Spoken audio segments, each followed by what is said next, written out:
Hanging in and welcome back to another playthrough of Persona 4 Arena, live and exclusive to YouTube here. I am your host Swishbone for the remainder of the evening. And for those of you who've never been here before, perhaps the algorithms grabbed you in like a microtransaction gacha, or maybe you were searching for some Persona SMT content.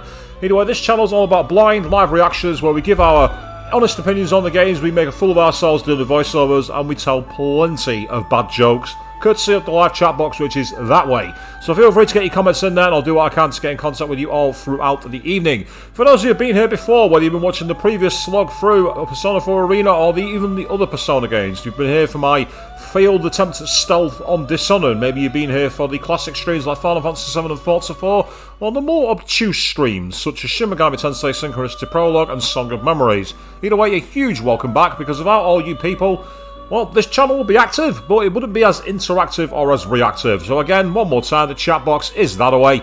Get your comments in there, I'll do what I can to get things going. So, brief recap on where we are. We're deep in the fog of the new version of the Midnight Channel. We've seen the history of Labrys and their story, and the last stream we took us control of the man who is the king.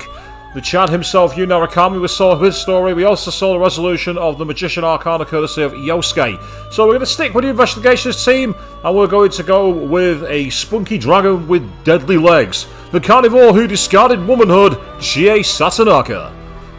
Yes, I remember the intro, even if it's not going to be played. And good evening to Avian, who's just in the chat box saying, Happy Friday, thank God it's Friday. Indeed. Thank God for that. Well, thank God for me. Actually, no, that's not that's another YouTuber's tagline. I'm committing plagiarism there. They know who they are, and I'm really sorry for ripping you off. Let's get into the story. Very well. We will continue from the cliffhanger. We've already did the main story back in part 4, I think. Who the hell are you? Why are you after us? And for those of you who wonder if there's some context here, obviously this story ended where Chie fought a version of her own shadow, and then we saw the anime cutscene and the game went, you could go no further. So we're carrying on literally from that point. We've come to take you in. Would it clear things up if I mentioned the name Kirijo? The way Akihiko did the whole, we've come to take you in, made me think of GTA San Andreas for a moment with the cops. The shadow glares hatefully at the guy in the cape. The red cape guy takes off his hood and glares back at Miss President and her shadow. What? What does he mean by taking her in? No! I'll never go back there! And having seen a story for Labrys, I won't go back there either. Absolutely not. Damn it! Get back here! And we are Aristotle jumping in saying Happy Friday, and what a video game call you collected. Oh wow, did you go big, did you, Aristotle? Feel free to share what titles you picked up, I'm really curious. The girl suddenly runs out of the room, her shadow in hot pursuit. Wait! The guy in the cape tries to follow, but he trips over Kanji who's still on the floor. Kanji mumbles something in his stupor. The girl and the shadow are incredibly fast. They just left seconds ago and I can't even see him anymore. The guy with the cape stands up, annoyed, and clicks his tongue. Clucks his tongue? Is that what she means? Not really a sound of annoyance, that really, is it? I'd be thinking more Eastern folk power would be the kind of thing he'd be displaying. He just faceplanted and he doesn't seem that bothered from it. Doesn't that hurt? But aside from that... Who are you, really? What did you do to Kanji-kun? We had a battle between men. Could you turn down a challenge for the title of strongest man? Oh, that's going to trigger a big time. And so you collected GTA games and Sega games, Aristotle Jack.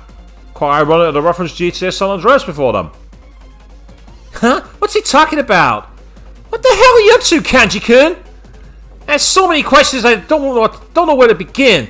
The guy turns his back to I me. need to go after them. You're better off forgetting what you just saw. Yeah, good luck with Akihiko. That ain't gonna happen. Whoa, wait a sec. That's all very well for you to say, but... Hey, I said wait! Without another word, he runs off. Talk about a one-sided conversation. Couldn't he have at least said his name? That guy is so bizarre. I couldn't sense him approaching at all, and I can't track his presence now either. Rise-chan bites her lip in frustration. She doesn't look well. She must have been concentrating hard this whole time. Of course, she's been under a lot of stress until now. And I'll say, last time we played as Arista, Jack had briefly summarised it. We did the story of Labrys, and then we saw the continuation of you and Yosuke. So now we're doing the rest of the investigation team, and we're starting with Best Girl Chie. Yes, I said it. Persona fan waifus, come at me. All you waifu hunters, come on. I need to let her rest a bit. Hey, Rise-chan, take care of Kanji for me. Huh? Are you going after him? Of course. No way I can leave that red cape weirdo or Miss President be. If she can't pursue him with her persona, then I'll catch up to them on foot. The basics of a police investigation are in the legwork after all. You better be ready for when I catch up with you, Mr. Red Cape. Oh yeah, she's going postal now. Chie wants to kick his ass.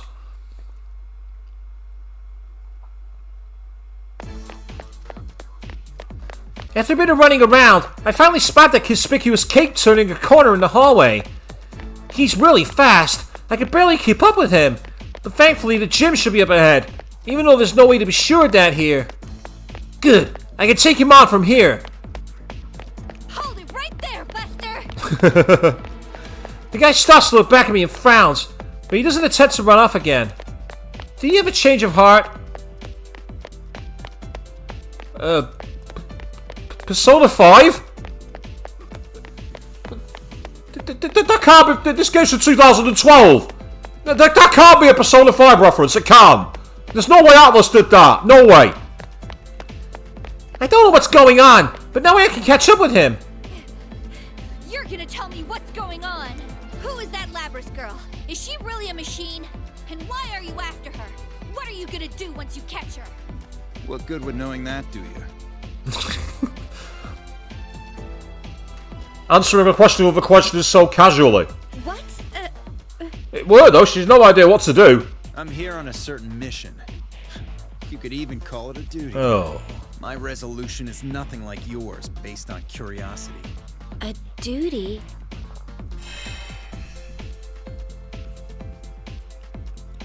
He wraps his knuckles on the air behind him and there's a sound. It seems like there's another invisible wall keeping him from going on. Ridiculous Grand Prix is still going on. What? Wait, you mean... I quickly turn around and check the section I just come through. When I reach out my hand, I feel a wall there. We're trapped. So, like, Dewey... That's what you get for coming after me so recklessly. The rule that one opponent must be defeated is still in effect. One of the tournament's rules, you can't leave if you don't fight and win. In other words, in order to keep following the girl, I have to fight this scary-looking dude. He slammed Kanji straight through a wall. I'm sure this guy has to be a Persona user too. He said that he'd come to take her in. I'm guessing he came through a TV on his own too. Do I have a chance of beating this guy? No, I can't doubt myself. I have to do this. I muster up all my courage to square off against him. Alright, I accept. Why are you willing to go to such lengths to catch up to Labrys? Labrys. So I guess that's this Miss President's real name. I don't know why. I just know that she was in pain. I don't know if my reasons are better or worse than yours, but I can't turn my back on her. When I see that, his eyes get even stronger. I almost flinch. I know I can't look weak in front of this guy. I glare right back at him. I've seen that look in people's eyes before. I've seen it in people acting with determination that never wavers. In the eyes of my friends, while we fought so hard for all last year. I can't look away from that strength of resolve. That's when his expression softens slightly and he answers. Alright. To answer your questions. What you saw was the 5th generation anti-shadow suppression weapon Labrys. She was given a heart so she could use a persona. A weapon? Then she really is a robot. But she's so cute. And she even sounds like a normal girl. Oh, so that's what her lost memories were about. And since she has a heart, she has a shadow too. She has a shadow. Do you mean the thing where there's two of her? I know to tell him about how this world works, especially about the shadows. I'm not great at explaining things, but I've already told Labrys not too long ago, so I should know what to say, I hope. The guy in the cape listens quietly, nodding now and again as if he understands everything I'm saying. I get it now.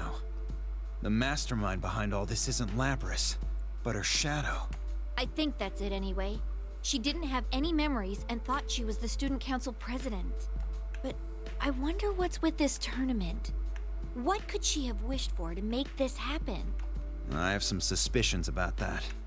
Labrys may have been forced to do some inhumane things while she was in development. Her original circumstances may be related to the setup of this Grand Prix. Then, this tournament is a reenactment of what Labrys went through in her past? Looks like you'll be all alone forever. No one can understand you. I recall what the shadow said. If that's what Labrys had been feeling all this time... She just wanted someone to understand how she felt. Is that it? So that's why she maybe will fight against their friends. Because she had to do it in her past? But still, nobody could understand her. That may have been what the shadow was saying. I was doubting her too. I didn't even try to believe what she was saying. Even though my way of doing things wasn't great, I'm starting to get lost in my own thoughts, but the kid guy speaks up. That's all I can tell you. If you still want to search for her, you'll have to defeat me to move on. Sorry about that, I hit a button too quickly. I searched for the right words within me. I need to think it through before I say anything. I can see the strength in his eyes, waiting for me to say the right thing. I can't say I'm doing this just because. If Labrys wished to make us go through what she went through, that means she wanted to be understood. She wanted someone to save her. That's just your guess, though. But if it's possible I'm right, then I can't abandon her. That's why I won't go back until I've saved her. Her heart is worth fighting for. I'm looking straight into his eyes as I say this, and he smiles. But even though he's smiling, he suddenly seems a lot more menacing. What's your name? Mine's Akihiko Sanada. Now they finally get round to the introductions, people. I'm Chie Satanaka, a third year at Yasogami High. I like the fire in your eyes. Then let's fight. And see whose passion comes out on top. So in that case, then let's place a bookmark over scene 14. And we'll go for our first fight of the evening. We're up against Akihiko. It's Brawler versus Brawler. Thug versus Thug. Here we go.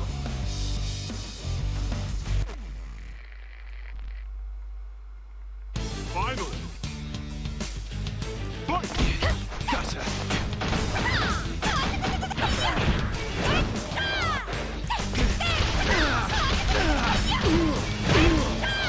Over here!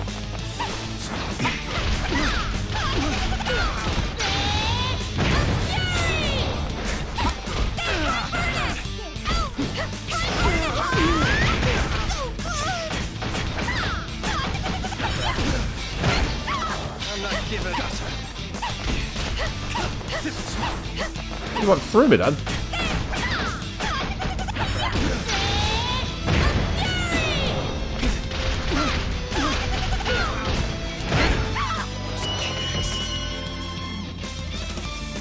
That worked better than I thought it would. I managed to get into a repeating combo, which certainly seemed to do a lot of damage.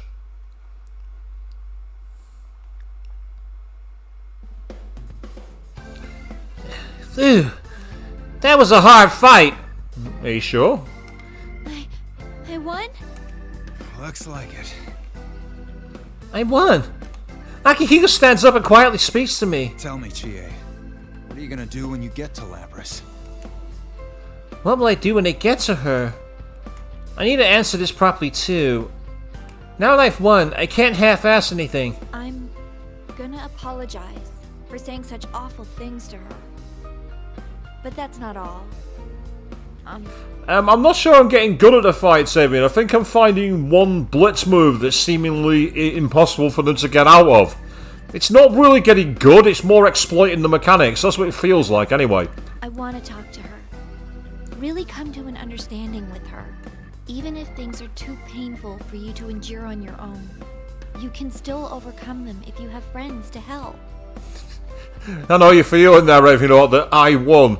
You saw some of the fights I survived in the Persona stream and everything. It's like, how did I do that? How did I survive? I know that. And I want to show her that too. That's why I won't let her be alone. No matter what. It's no good. I wanted to be strong and straightforward, but my feelings got ahead of my brain and I couldn't say it the way I wanted to. I mean, it's kind of embarrassing, but that's honestly how I feel. And yep, Avian, it's true. It works. That's all that matters. I agree completely. After all, you saw me spamming Armageddon in the playthrough of Persona 3 S.E.E.S. Now that was cheating. I stand there sheepishly, but Akihiko's expression softens and he smiles. It's not the same as the determined smile he had before. This is a kind one. You remind me a little of my friends. Your friends? I'm sure you'll be able to do the right thing. Do what your heart tells you. With that, he takes off his cape and sits on the ground. He hasn't said anything more, but I can tell what he means. Hurry up and go in my place. That's what he's saying, right? Okay. Thank you very much. I thanked him before I realized what I was saying. I mean, Akihiko believed in me. Even though we just met, he's placing his faith in me. I may not be the best talker, but we've communicated with our fists, and we've come to an understanding. And that's very Akihiko. Let's communicate with our fists. Anyone who remembers how he first came into the game in Persona 3, the Persona 3 playthrough, will know exactly what I'm on about. Then all I can do now is run. My legs, my heart, everything feels light. I should be able to reach out to that girl now, for sure.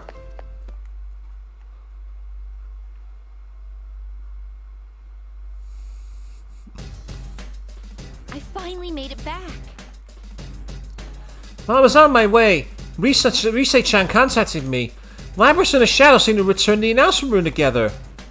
If they're together, then it most likely means that Labrys has been taken captive by the Shadow. If they're in the same place, then Akihiko and I will make the fight just to buy them time. Luckily, Rise-chan says that she's already escaped to a different room. She's complaining about how heavy Kanji-kun is too. Yeah, I totally get you there. Absolutely, Rise, forced to carry the can. I guess he hasn't woken up yet. In any case, when I open this door, it'll be a one-on-one battle against the Shadow. I take a deep breath and open the door. Miss Labrys? Are you here? That man told you to come here, didn't he? The moment I enter, a sharp voice calls out to me. I see the speaker standing alone in the center of the room. Is she the Shadow? No, this is Labrys itself. Of course, her Shadow has to be watching from close by too. I can't let my guard down. No, he didn't. I came here because I wanted to. You just want to capture me like all the others. Well... Labrys reaches for the battle axe attached to her back. I can see in her eyes that she's serious about this. Labrys, I didn't come here to fight you. I'm never going back there. I never want to get put through that again. I'm gonna run away. Just you watch me. If anyone gets in my way, I'll stop them all! It's no use. She's not listening. She's completely worked up. It must be because her past was so painful. But I need her to calm down right now. I brace myself for the fight and get ready. I'm sorry. I can't stop now. There's something I need you to know. Well, we're back into another fight quite quickly here. Not bad.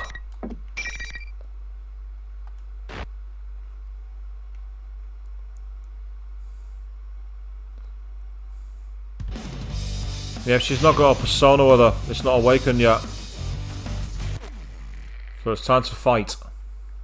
Finally.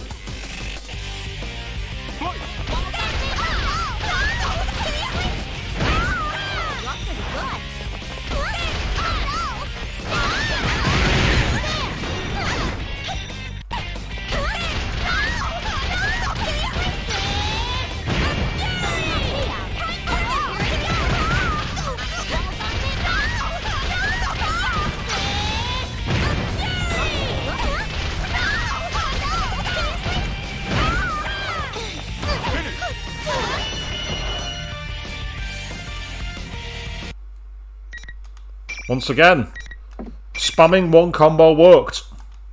It's not as cheap as when I played as Yukiko and just threw fans, though. That was really cheap. Why? Why won't anyone understand? Labrys, I wanted to... I kneel down to talk to Labrys, who's on the floor. The scenery beyond the glass wall begins to distort. This...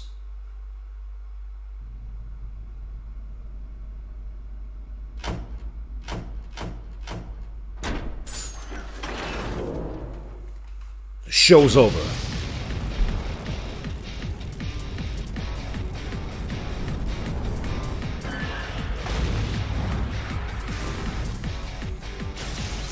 So I do love the imagery in this scene.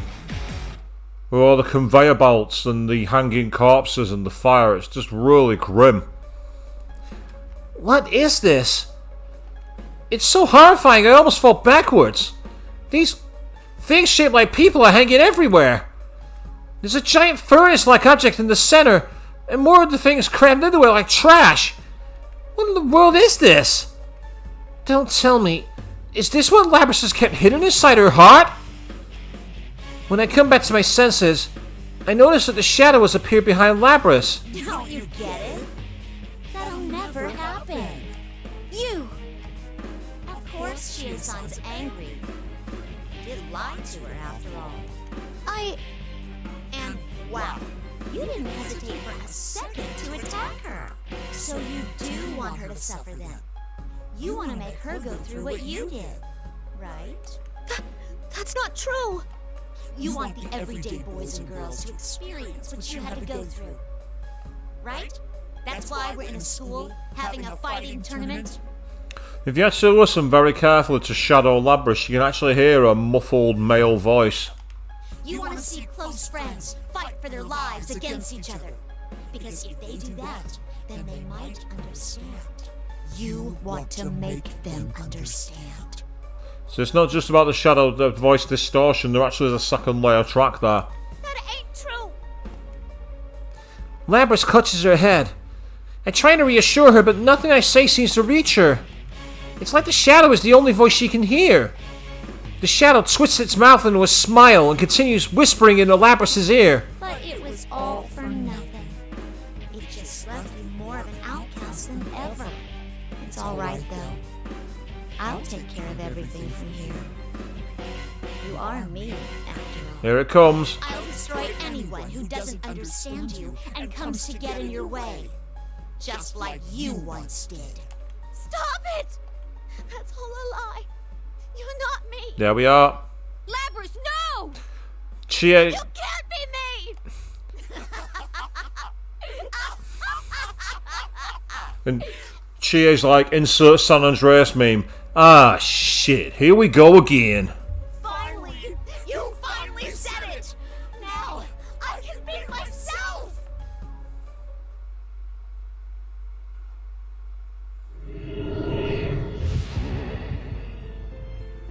Yes! The power!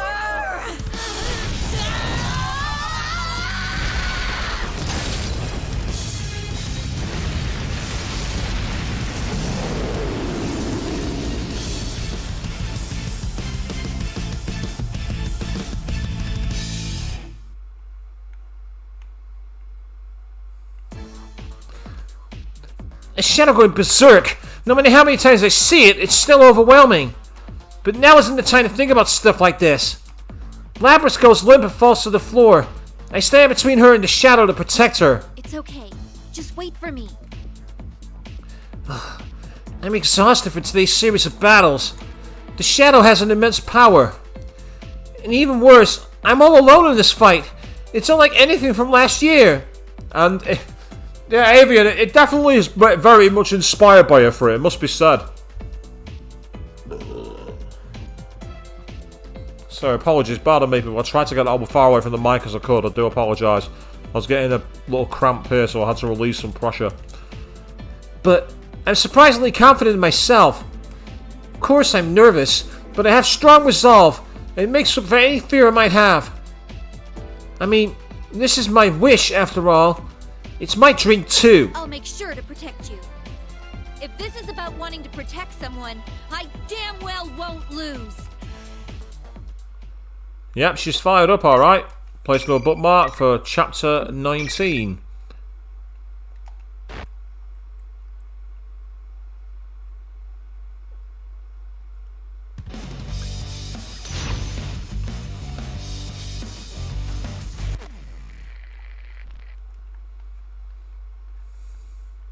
Final.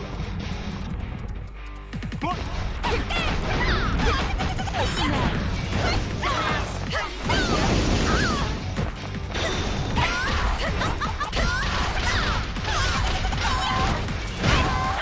was that about?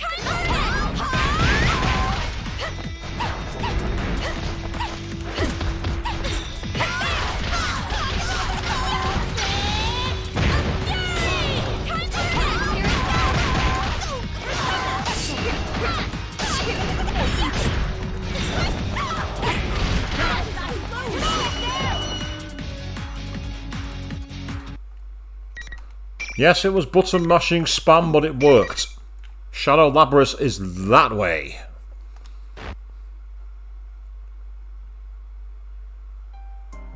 It's over. The shadow finally stops moving. I also sink to my knees as the tension drains out of me.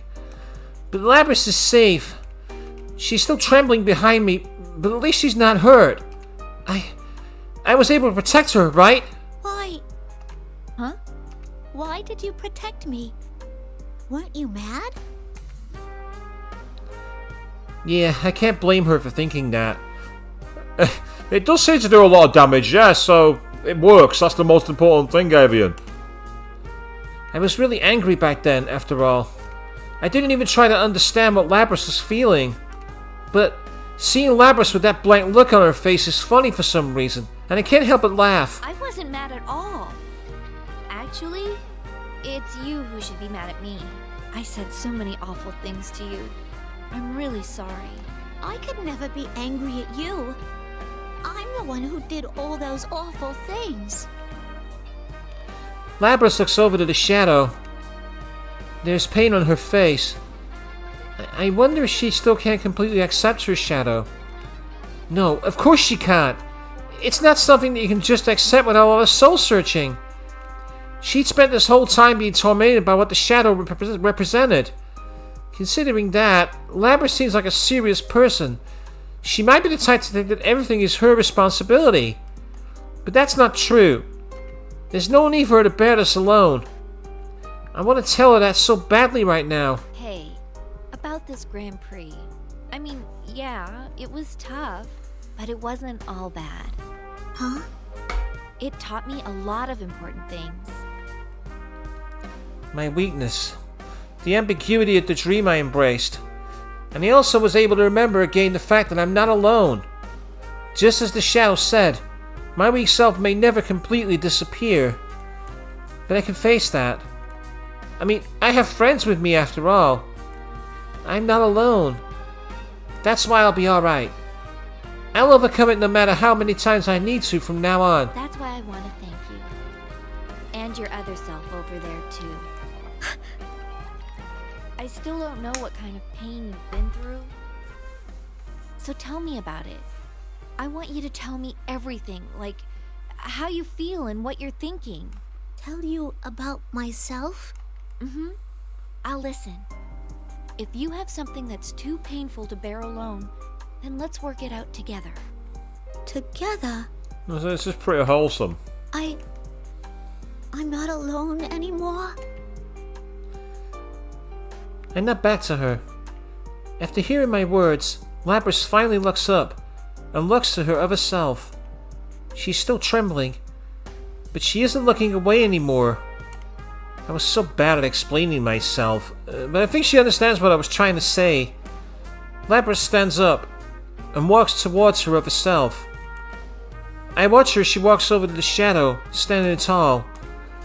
Her posture tells me how she feels. It says, I'm alright now.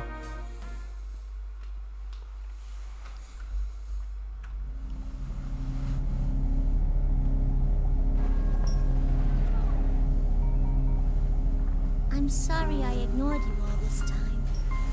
I was the one who left you all alone.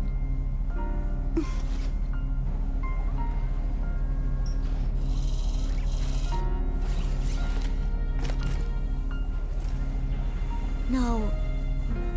You are me, after all.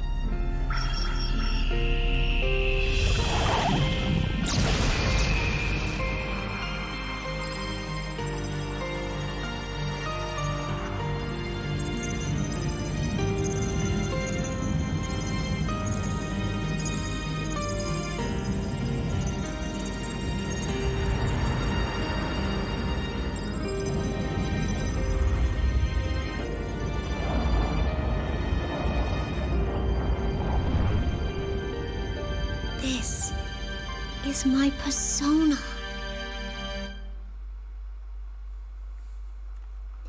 The birth of Ariadne. What is that thing that's pronounced? Ariadne?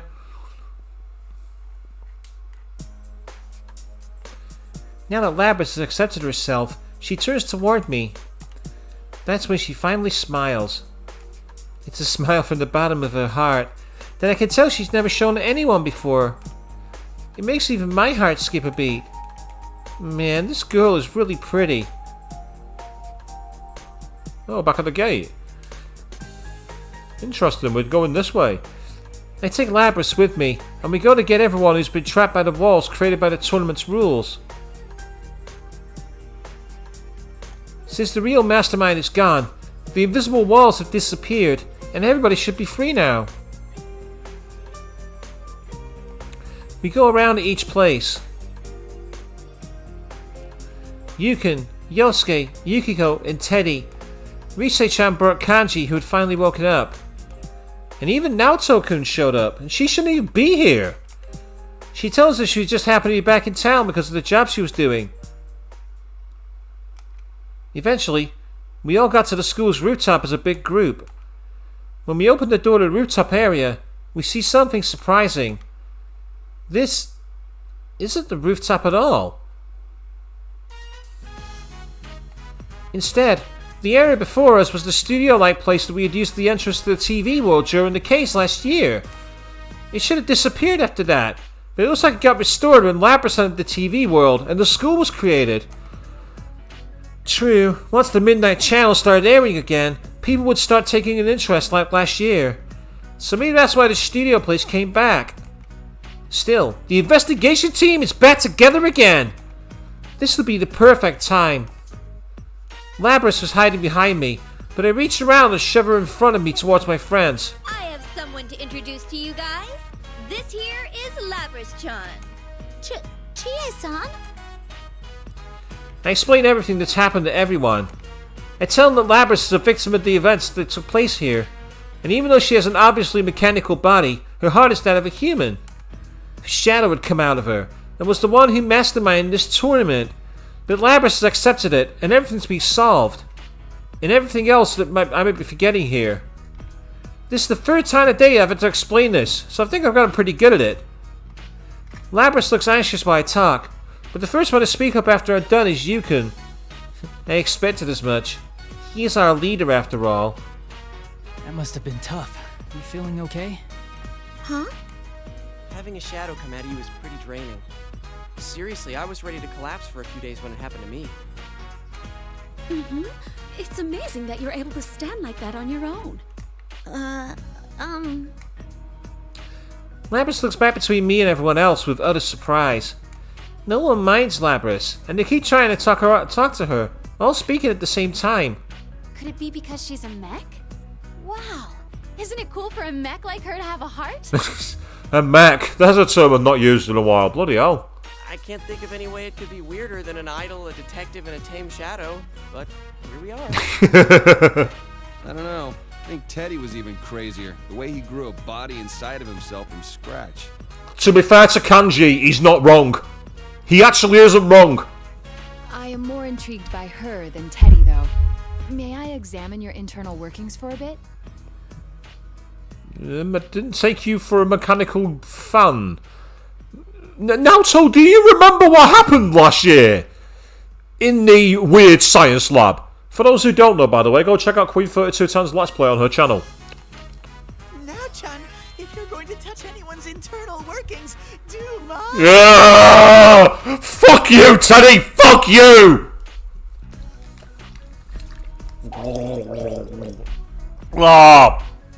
Oh, Teddy, you fucking moron! Blah!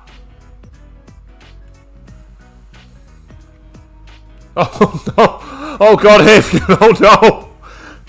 I didn't say that one. With all due respect, I shall have to decline. Well handled now, Toad. You did that far better than me. Man, I don't blame her for going all quiet right now.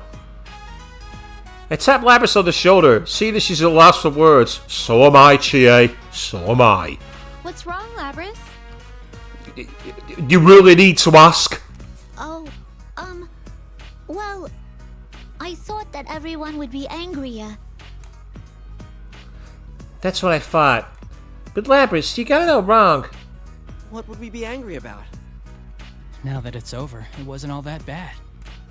Ooh, the battle to decide the strongest man was pretty intense, though. Is that what it was about? Well, they may be taking it in stride a little more than is normal, but no one would hate you, Labrys. Labrys looks at each person's face. Everyone's smiling, aren't they? Chie-san, thank you so much. Jeez, you're so formal. You can just call me Chie. We're friends, remember? Friends. You can just call me Yukiko, too. And you can just call me Prince Teddy. No, she can't.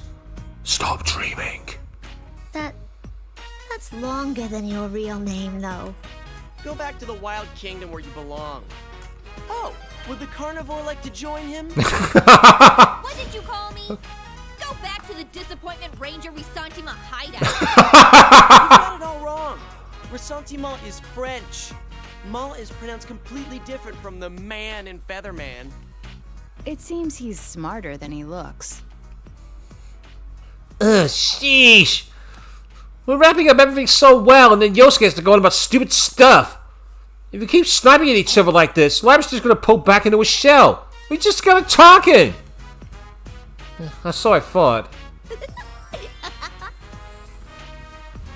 Labrys burst out into laughter. That alone warms my heart. The case is finally over.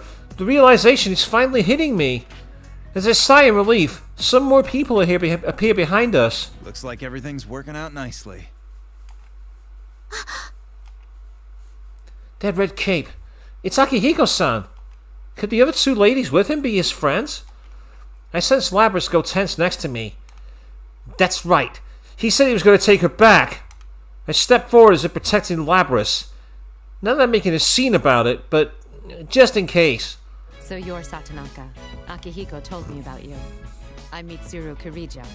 In a way, you could say that I'm Labrys' handler. The beautiful woman in the coat introduces herself. Kirijo? That sounds familiar. Didn't Akihiko-san mention that name too? I'm Aigis. Thank you so much for saving my older sister. Older sister? Then are you Labrys' younger sister? Wait, then are you a machine too? Yes, I too am a robot.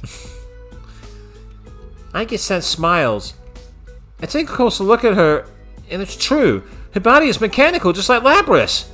Wow! All these robot girls running around. This is so futuristic! Who in the world made something like them? Wait a sec. Kirijo? Does she mean the Kirijo group Kirijo? That's a seriously gigantic corporation. And if that's her last name, then... Oh, crap! These people are from a completely different world than the rest of us. I unconsciously stand up straighter. No. I can't lose my nerve. I have to make sure I stand my ground. I can't let them take Labrys away. Chie-chan, it's okay. Just as I open my mouth with resolution, Labrys stops me as if she guessed what I was going to say. She steps around from behind me. Then she steps forward toward Mitsuru and the others. You've come to take me away, yeah? I'm ready. Labrys? Chie-chan, I can't ask for anything more. I've made so many friends. And you've all accepted me. I'll be okay now. But if you're caught, that's not okay. She went through so much pain and we just became friends too. I want to spend more time laughing with her. I squeezed Labrys' hand. Labrys looks slightly troubled. A heart-rending face that looks like she might be crying or smiling all the same. I'm sorry to interrupt the heated discussion, but I have no intentions of sealing you away. Huh? Your shadow going berserk was an irregularity caused by this world. It wasn't due to any malfunction in you. Luckily, because of what happened, you are now in complete control of your persona. Isn't that so, Akihiko? Yeah, that's right. Akihiko-san nods along with Mitsuru-san's words. Huh? But Akihiko-san wasn't there when Labrys gained her persona. As my gaze is wandering, Akihiko-san glances towards me in a significant way. Could it be... Did he help us out? Not only is he strong, he's so understanding. He's a real man! Oh, what the fuck? Okay, that wasn't on the agenda. Fanfic writers, don't you dare. I don't want to go down that rabbit hole. Not gonna be locked up? Yes! I'm so glad for you, Labrys. This is like a dream. I can't believe this. Thank you, Chia. Oh. Labrys? Here we go.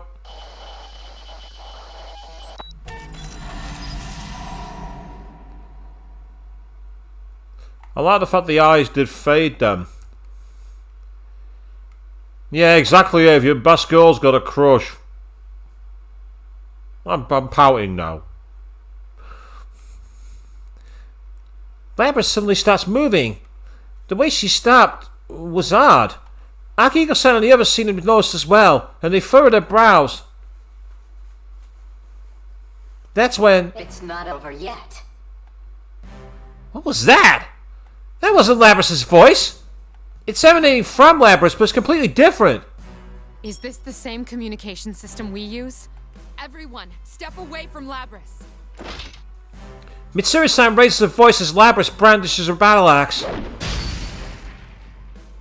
The metallic blade, almost as tall as she is, gouges at the ground. Small chips of concrete brush past my cheek as the floor breaks up. That was close!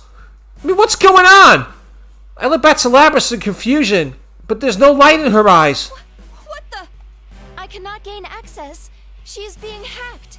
It isn't coming from inside this facility. The signal originates elsewhere. You mean outside the TV? This is just a little extra resistance. Now, entertain me. The voice that comes back sounds nothing like her original voice. Within the blink of an eye, Labrys dashes towards me. There is no hesitation in her movement.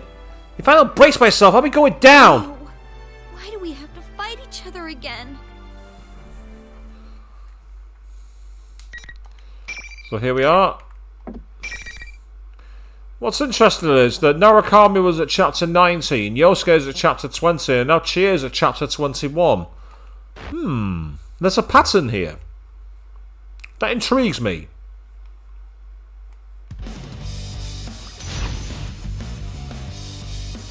Chie versus Mystery. Final. Fight.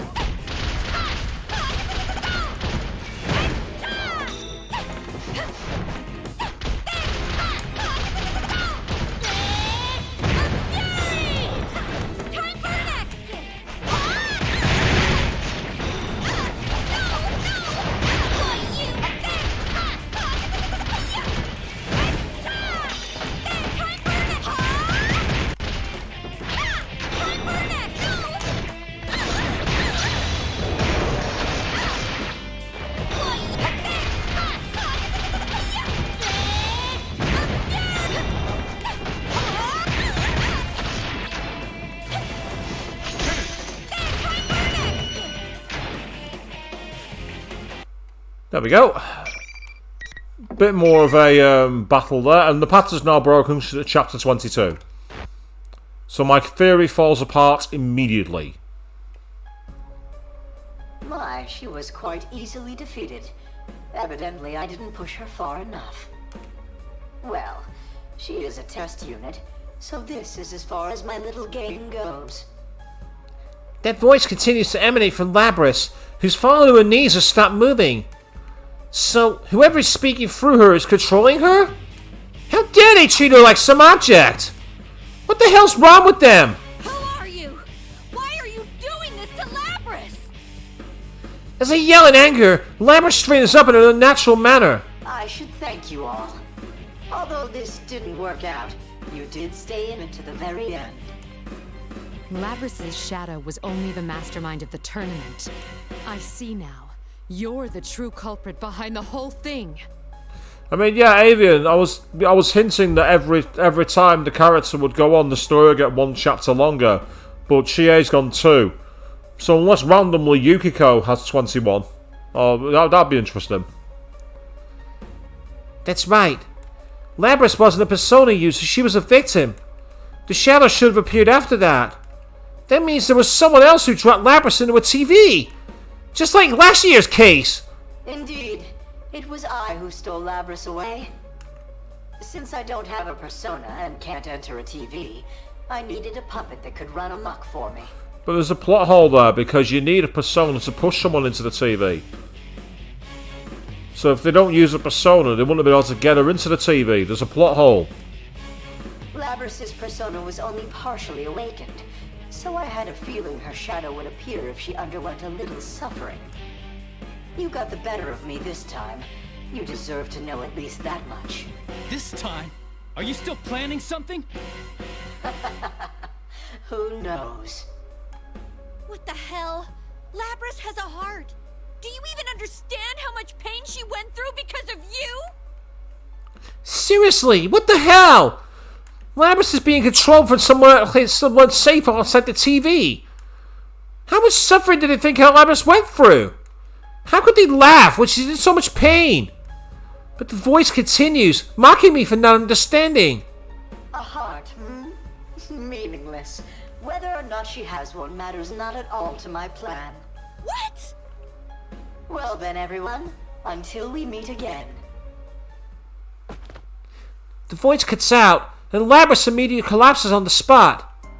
Aige-san instantly catches her and calls out to her, but Labrys is unconscious. I don't know what to do with my fists, so I begin swinging them aimlessly. We just saved her, she was so happy.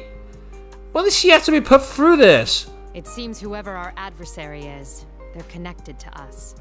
You shouldn't get involved in this any further. From here on, leave this to us. Wait a sec! After what that bastard did to us, you're telling us to butt out? I understand how you feel, but this is too dangerous for you. We will do our best to ensure that no harm comes to you. Trust in us and let us work. But... I'm so irritated that I can't put my thoughts into words. Mitsuru-san may be right, but that doesn't do anything for my feelings. I mean, if some bastard's going to say that a persona's heart has no meaning, I can't just let it get away with it! Guys, let's leave this to them. Huh? I'm about to shout at Mitsuru-san, but Yukin stops me. We should just get out of here. I know what he's getting at, but... Yes, I'm completely exhausted. And I did fight some seriously intense battles one after another. And some of us, like Rise-chan, have been stuck in this world for so long I'm sure she's at her limit. I mean, thinking rationally, I know we need to go back home. Still... Labrys. Seeing Labrys unconscious in Aige-san's arms wounds me. Isn't there anything we can do for Labrys? Do we have to say goodbye like this? And let's watch Yukin once more when he winks at me. Huh? What?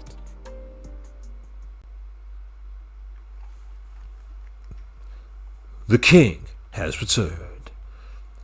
When we return to the real world, all the energy that had been powering me so far drains away, and I begin staggering. Everyone else appears to be in a similar state, and we immediately go our separate ways without much discussion. I went straight home and fell into bed, but I couldn't get to sleep. All these feelings are swirling around inside me, and I can't sort them out. Sheesh! As I toss and turn in bed, my cell phone rings without warning. I look at it, But it's a number I don't recognize. I should ignore it. But it does bother me not getting a car right now. I decided to pick up. Lo and behold, the voice I hear is...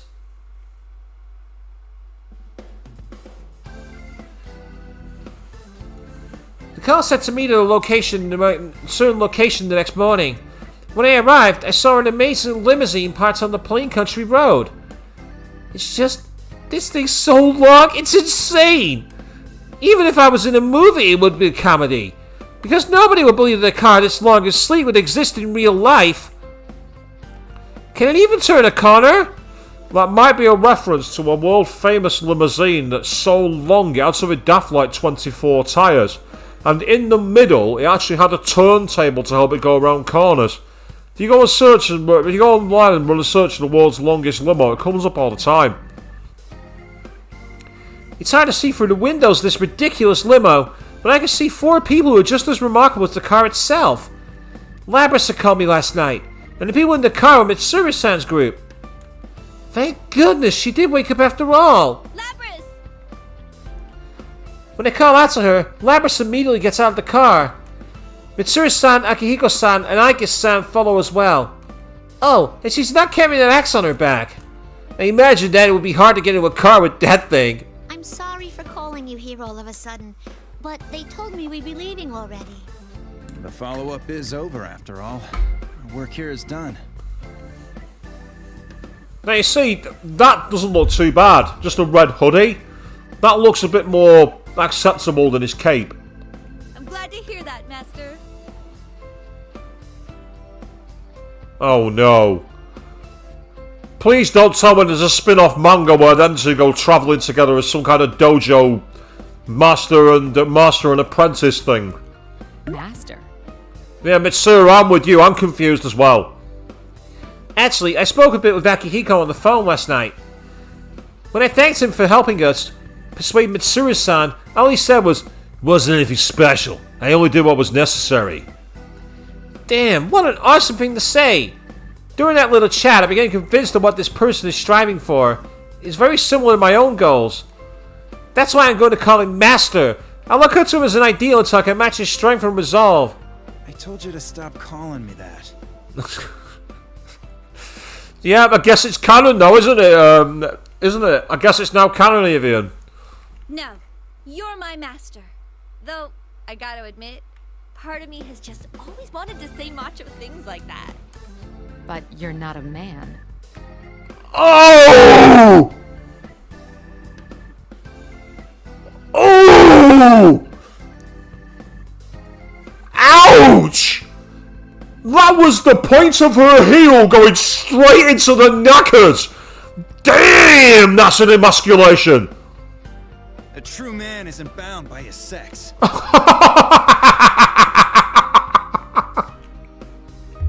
What the fuck have I fallen into here? I see. My apologies. Your leap of logic is so extreme it could reach the moon. Thank you, Aegis. The one who's most sensible is the one who's not even fucking human. Story of my life.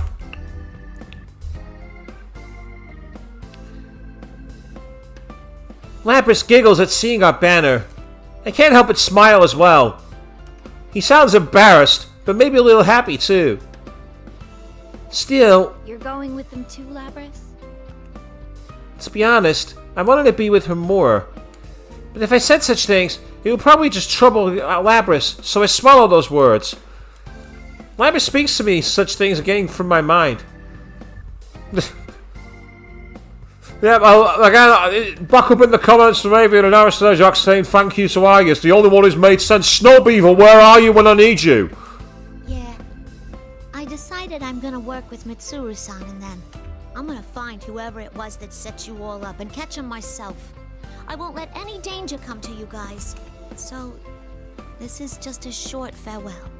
Labrys. I felt like someone gripped my heart. Labrys has been through so much worse than we have. All the problems she's had to face. Yet, she's going to fight for us? Whoever this culprit is, they can't be allowed to get away with doing this to her! Labrys has such a kind heart. And a trio like some object is just unforgivable. My happiness for Labrys, my anger being the bastard who had controlled her, and my frustration at not being able to help. I feel tears in my eyes. I look down, not wanting to see me cry, but a large hand slaps me on the back. Your passion had a real effect on Labrys. You should be more proud. Master! It's physically painful to listen to. A true man is only allowed to cry when he loses his wallet.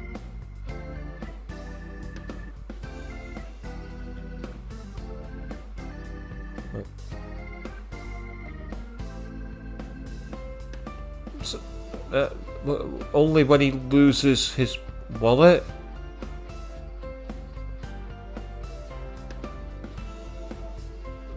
Am I the only one confused here? Swish.exe has stopped working. Yes, Master!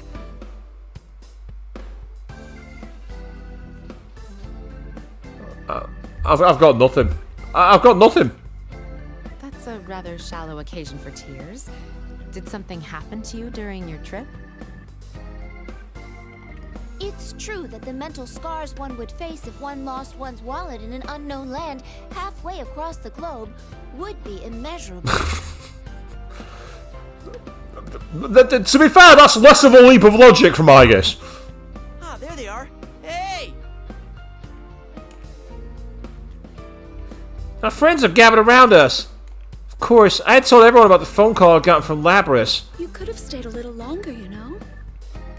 Seriously, we got a whole week off and we didn't get to hang out at all. It's truly a shame. Well, until next time. Until we meet again. Labrys is smiling, surrounded by all of us. My passion had a real effect on Labrys. That's what Master said. But I don't think it's entirely true. Labrys changed because of her own will. And Avian, I'm with you. That's not my understanding of anybody, regardless of the gender. She seriously wished that she was understood. That's why I wish came true. I think that's all there is to it. We should get going. And with Surisan's signal, the limousine and engine turns on. It's time for them to leave. Labrys' face clouds over. Sheesh, looks like I gotta say something. No, a true man wouldn't cry. I make a bright smile. Labrys also smiles and enters the limo.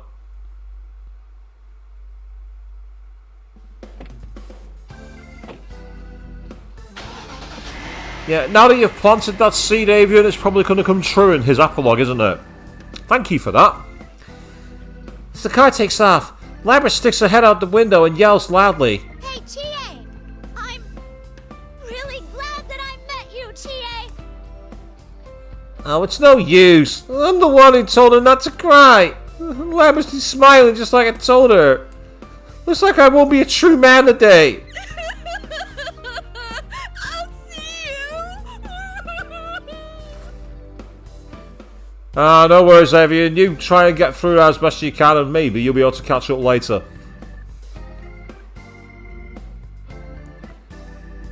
After seeing them off, we held the long-postponed reunion party for Yukon. We were all feeling a little down after having to say farewell to Labrys, but that immediately picked our spirits right back up. We were so happy that everyone was able to get together like this. We thought it was impossible, and it was one more happy surprise.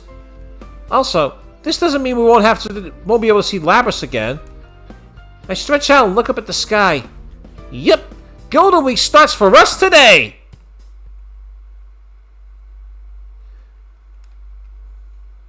Dear Akihiko-san, that doesn't feel right. I crumple up yet another piece of paper and throw it into the trash can. That's probably the most studious I've ever seen, Chie, actually. Although what's been tested, I've no idea. I just can't figure out how to start this letter. I'm not really good at writing letters. Oh, maybe it's too formal. All those how to write professional business letters articles that lets me online really aren't very helpful. I take a deep breath and... To my master. Ooh, much better. I relax, and my pen follows the wishes of my heart. I don't have the best penmanship, but I think it's a lot nicer to get a handwritten letter than an email. How have you and Labrys been? I've been well. I've been doing my best while remembering what you said to me on that day. Do you remember? You told me that I would be able to do the right thing. That made me want to become a police officer even more. So, in order to catch the culprit, me and the investigation team are... Oh, crap! Phew! That was close. I'm supposed to keep that a secret from him. We're going to find the one who had been using Labrys. In other words, the investigation team is back in action! That was the big surprise that had come out at Yukon's party. Yukon himself was the one who suggested it, so we were all surprised.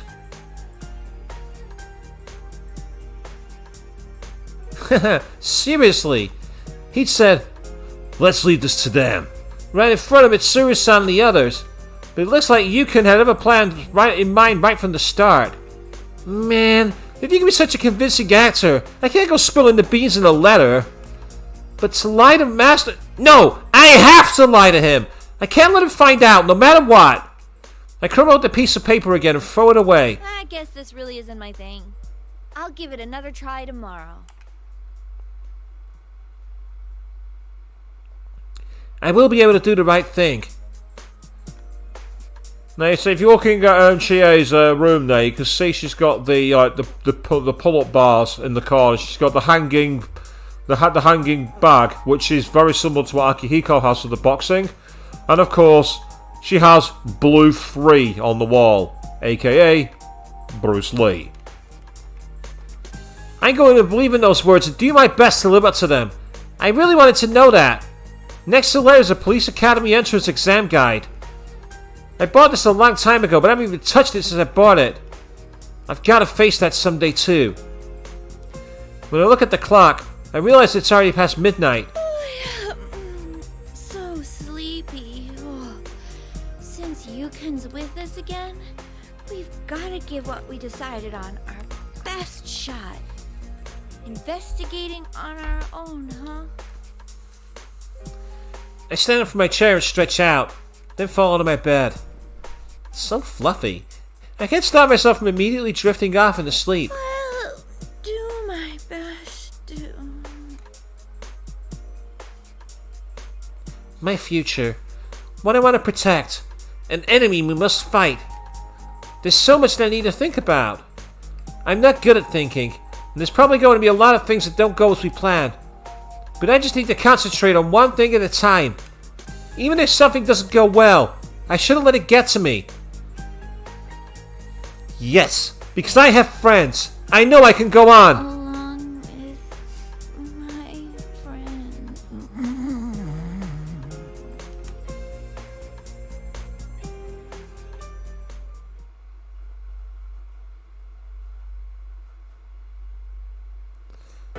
And that looks like we're getting the first set of credits for tonight, people. So that appears to be Chie's story, very much in the can. At least that's what the music's telling me, and there are the credits indeed. So, I mean, the friendship between Labrys and Chie was amazing. But why did we need that whole master and disciple thing with Chie and Akihiko? Why? What was that about? It was funny, don't get me wrong, but at the same time it was like, bruh, why? It does make sense though, because Akihiko does like his rice balls and everything else. I can imagine them two, the Aya Diner, both tried to see who can finish the beef bowl challenge fastest. I can definitely see them doing that. That's something they definitely get around to doing. And of course, they're both about having fights and everything else. So yeah, there is a lot of reasons for them to be very friendly and very close. We're seeing Chie gushing over Akihiko. It makes sense, I suppose. So, with that one, that's another one, the investigation team in the can. After this, what we'll be doing is picking up as another member. Now, last time, I'm pretty sure I was able to skip these, so let's see if I can do it. Yes, I can. Excellent. So, rather than sit down and take a quick brief for that, as you can see... to the Velvet Room. This place exists between dream and reality, mind and matter. Now then, why don't you introduce yourself? So there we are, we've unlocked the achievement, the Carnivore. So, we're going from one member of the Girls Investigation Team to another. The unconquerable Snow Black herself, Yukiko Amagi! Very well. And we will be beginning from the cliffhanger.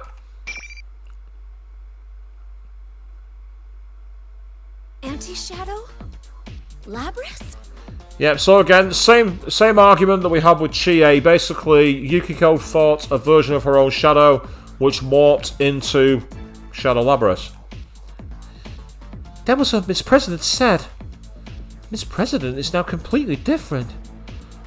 Where she had arms and legs before is now metal. Her form was now exactly the same as the shadow, including all the mechanical parts. All systems are clear, commencing elimination. Miss President then swings a giant axe with ease and begins fighting against the shadow. Amazing. That's the only word that comes to mind. She transformed from cowering girl into a robot who is trading blows with the shadow in an instant, and she doesn't even have a persona. I can't believe this. You completely shut off your ego. So you don't care if you live or die as long as you don't have to face up to what you really are? How ignorant are you? That's actually a really cool idea. The anti-shadow weapon reverts completely to a robot. I mean, there are shades of the answer to that, but not quite. There's done a different way. That's really quite interesting. The shadow growls and then destroys the announcement room door to escape outside. Miss President follows suit. Miss President! She doesn't acknowledge my voice in the slightest. I'm left dumbfounded in the room, and I try to think about what I just saw. Miss President isn't human? But that can't be. It seems I came too late. She's an older generation model, yet she's this powerful? The one that appeared from the broken door was... Wait, what? I can't really explain that easy. The person that appeared was a woman wearing a white fur coat and some kind of skin-tight suit that looks like what soldier-type people wear. You know, those action moves that guys love. And Chie loves them too. Given her taste in clothes, I have no idea what kind of person she is at all. After all, she looks us over, gracefully raises her hand in the air. And then... Artemisia. She summoned a persona? I tense up as a reaction, but while I'm still in shock, the wounds on Yukon's body heal instantaneously. She's not an enemy? No way. You can use a persona? Actually, I didn't sense you at all. Who are you? Well, since you've all become unavoidably involved with this, I'll at least tell you who I am. My name is Mitsuru Kirijo. In a way, I'm the one responsible for this commotion. A persona user besides us? Wait, I feel like I've heard the name Kirijo before. What do you mean you're responsible for this? Do you also know the reasons behind what happened a moment ago? I'm sorry, but there's only so much I'm at liberty to tell you. Though it's only natural for you to have your doubts, I'll try and answer to the best of my ability. Mitsuru-san sighs before telling us the consequence of a sequence of events that's leading up to now. Even though it was simplified, what she told us came as a huge shock. She told us that shadows not only appear in the TV world, but there were cases where shadows appear in the real world. On top of that, there's a never-ending battle, and Mitsuru-san is leading an organization created to fight those battles. And one of the weapons created for those battles was Labrys. That would be Miss President, who was with us until a moment ago. Oh wait, I had a feeling I heard a name Kirijo before. The Kirijo Group? It's not just a stock brokerage. It's a huge corporation that manufactures a lot of things. And if her last name is Kirijo, then... Does that mean this giant corporation is... And she's... And... Whoa, there's just too many possibilities just open there. I need to just slow everything down for a moment. After I stop for a second and think about everything again, the most shocking information is that... I can't believe this. A machine made with a heart so it could use a persona. Well, we did just see it in action. I understand that it's hard to believe, but I'm not lying to you. It's the truth. Of course, I didn't expect a shadow to emerge from her like that. Mitsuru-san continues on after looking her straight in the eye. You should leave the rest of this to us. It's all right if you back out now. Her words have an air of authority to them. She seems very strong-willed. This person also seems well aware of the gravity of the situation. Mitsuru-san is right, though ordinary high school students like us probably shouldn't be involved in a case like this. Even though she healed Yukun, I'm still worried about his condition, and I also worry about the other friends I left behind earlier as well. I understand what you're saying, but I can't leave Miss President like this. What? Why not? From what you told us, it seems like she was created only to fight. But I can't claim that this has nothing to do with me. The way she talked was just like a normal girl. Miss President was suffering. Even if she was a robot created only for fighting, I can't leave her be after seeing her so emotional. She's not just a robot anymore. And I promised her that once we got to the bottom of this, we'd go out and have fun together. I can't break that promise. If she has a heart, that's all the more reason I can't turn my back on her. That's right. It doesn't matter if she's a machine. She and I were able to relate to each other. And Miss President protected us. If she's suffering right now, then I want to be one by her side and support her. This may seem like nothing more than an emotionally fueled plea coming from an unrelated high school student to Mitsuru-san, but I still don't want to back down. I'd like to make a request too. Will you take Yukiko with you? Yukun? Don't worry about us. You need to save Labrys right now. That's right, Yukiko-senpai. You gotta do your best in our place. Yukun, Rise-chan, thank you. Mitsuru-san looks at us waiting tensely and furrows her brow, then speaks up. If you're still concerned about Labrys despite knowing the dangers involved, then I won't stop you. Thank you. But we can't waste any more time. Let's go. Coming. Mitsuru-san takes the lead and exits the announcement room. I sprint after her. Yukun and Rise-chan cheer me on. I feel their cheers boosting my spirits. This is the course I've decided for myself. I have no doubts anymore. I must accomplish this no matter what.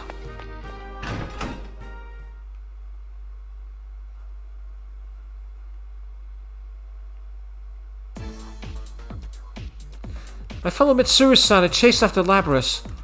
The invisible walls are still interfering. Trying to chase down someone without being able to go where you want is really annoying. We're eventually led to one of the empty classrooms, and Mitsuru's face gets gloomy. Another one of those invisible walls. Mitsuru-san reaches towards the other exit to test it out, and knocks on thin air. Does that mean... I reach towards the door we just passed through. Another invisible wall! I can see outside, but we can't leave. Oh no, does this mean... The tournament rules are still in effect, it seems. She plans to make us fight each other. I should have seen this coming. Yes. Yes, you should. Mitsuru-san draws the thin sword on her waist and says, "Well, looks like this can't be helped." Don't tell me, do I have to fight against Mitsuru-san now? Even though a sword is pointed at me, I can't take up a defensive stance either. Seeing me like that, Mitsuru-san furrows her brow. She's turned completely cold, unlike a moment ago. If she's trying to buy time, that means the situation can still get worse. We don't have much time. Let's settle this. Mitsuru-san! Is that as far as you're willing to go? Wasn't there something you wanted to protect? What I want to protect? That's right. I made the decision to come with her because I wanted to save Miss President. No, Labrys. But to fight against someone I just met for no reason. Mitsuru-san must have sensed my lack of determination, because her expression becomes even more stern. Let me clear up any misunderstanding you may harbor. All responsibilities regarding Labrys devolve to me. I respect her feelings, but I can't allow people's lives to be put at risk. If all else fails, destroying her is also an option. Destroying her? If your desire to protect her is real, you can prove it by beating me. But if you won't fight, then keep trembling where you are, and I'll settle this very quickly indeed. She's not saying this as a threat. Mitsuru-san's expression is truly serious. If it comes down to it, this person really has the resolve to destroy Labrys. Then I need to make up my mind too. I must resort to fight to protect her. I'll fight. Whatever I think. If only one of us can move on, it should be whoever's stronger. Now that's what I was hoping to hear. Of course, whether or not you can best me is another matter. I sense a stronger power from Mitsuru's persona. But I don't want to lose. I'm fighting for Labrys. So, first fight is Yukiko. Oh, there we are. I knew how to save for her.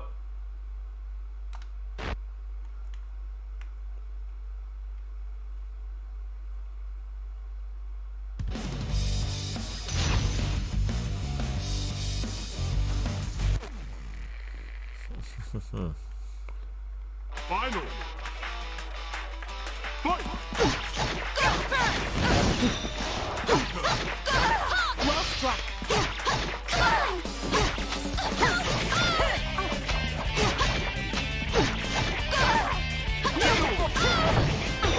I'm coming for you. Archery shot.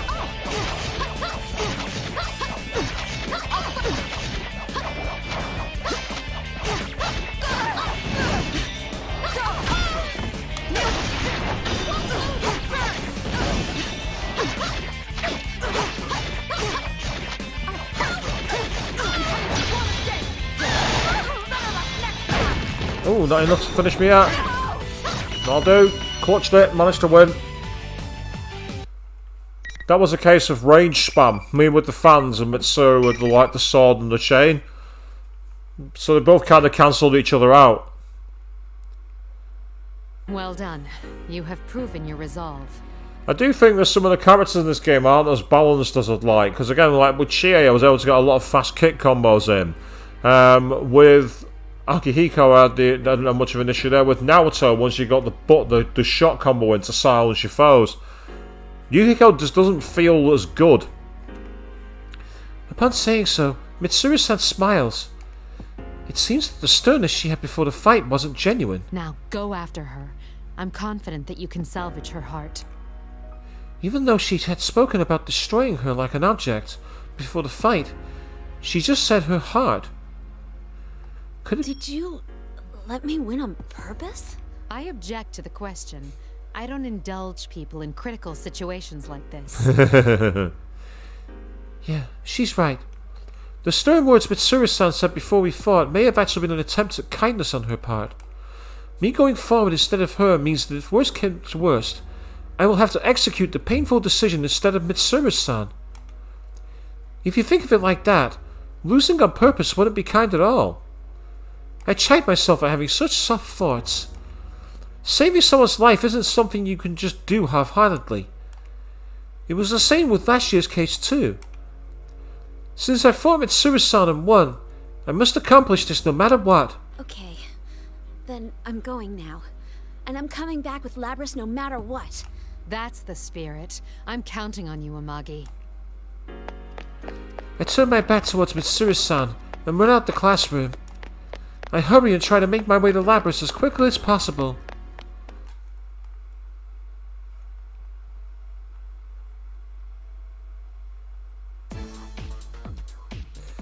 I proceed down the hallways, once again led by invisible walls. As I make my way, I notice that I'm being led back to the announcement room, where I rushed out of not long before. What's the meaning of this? The door that was destroyed earlier is back to normal, and I don't see Yuka nor Rise-chan around either. I try opening the door.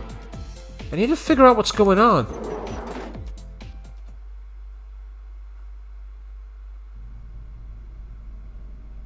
Ah, so we're going straight to the anime scene.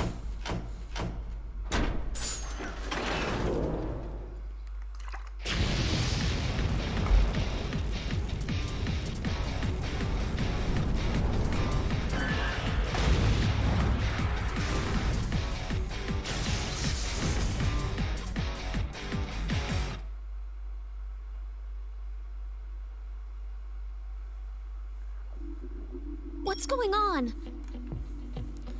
I feel like I'm going to go insane. When I opened the door, the scene beyond the window has completely changed. There are tons of grotesque things that are shaped like people. This seems entirely different from the announcement room from earlier. Labrys and her shadow are fighting within this sinister red world and trying to destroy each other. Labrys, please wake up! There is no light in Labrys' eyes. She's expressionless, like she really is a machine. She looks entirely different from when she had called herself Student Council President. Is this Labrys' true form? No, that's not it! You don't have to fight like that! Don't act like you're a machine! Labrys, who notices my voice, takes distance from her shadow and turns to me. Her expression is still robotic. Analyzing voice print. Identity confirmed as Yukiko Amagi. Yukiko Amagi. We made a promise to each other. You just have to be yourself. Yukiko-san? Labrys' eyes look different now. They're not the eyes of a machine anymore. They're the eyes of the Labrys that I've come to know in this short time. But once she draws her mechanical nature, her precise mechanical movements lose their rhythm. The shadow who had been watching her distorts her lips into a smirk and seizes upon this opening. Oh, really? After she lied to you and used you all this time? That's not... First, you deceived her by acting human. And now that things aren't going your way, you've decided to be a machine instead?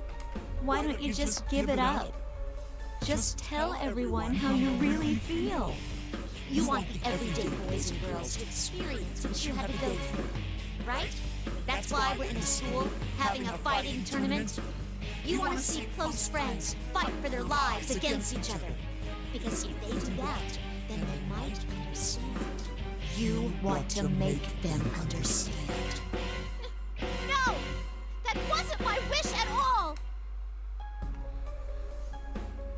The shadow glares at me with as much hate as she could muster. Labrys looks towards me as well, and her face scrunches up into a ball of sadness. I want my pain to be understood. The shadow made us friends fight against each other in this TV world because Labrys wished for it to happen? Does that mean Labrys was forced to fight against those who were close to her too? Just because she's a weapon? I don't think I can ever truly say what I understand how she feels. But it's alright. I don't know what happened to you in the past. But whatever it was, it doesn't define you. I understand that much at least. Understand? What could you possibly understand? All you got is some cheap, self-righteous pity. That's not true. It's not cheap. I know. I've seen Labrys' kind expressions. How can Labrys is no different from an ordinary girl? Please stop! I've had enough! My words still don't reach Labrys. The shadow ridicules Labrys, who's still trembling and cannot move. Oh, yeah? Then let me take over from here. I'll destroy everyone who pretends to understand, just like you did before. Stop! Upon hearing Labrys' voice, the shadow's face contorts in the glee. That's when I finally figured it out. No, that's not right. I didn't figure it out. I remembered. I should have realized it much sooner. A shadow's true objective. That's... No! You're not me! Yes, that's right. I'm myself. I'm not you anymore.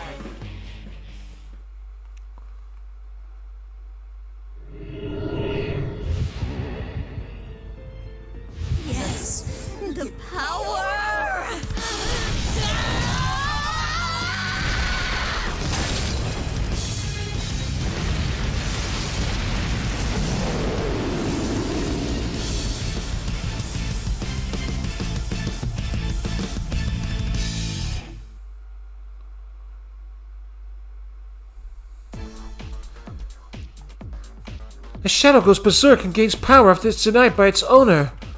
I knew that, and yet I didn't stop it from happening. I stepped between Labrys and the shadow, who was changed into an ominous form. I couldn't stop his shadow from going berserk, but it's still not too late. What? You're still gonna stand in my way? Fine! I'll crush you along with the real one! The same thing happened to me too. I am only here right now because Yukon and the others saved me when I rejected my own weakness. And just like then, someone needs to step in and save someone else. This time, it's my turn to save Labrys.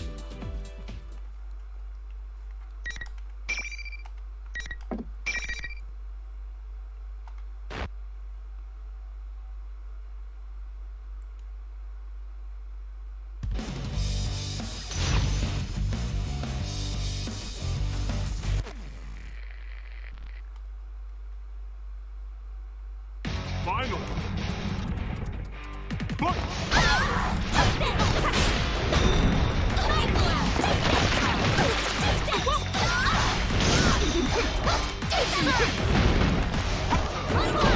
The hell?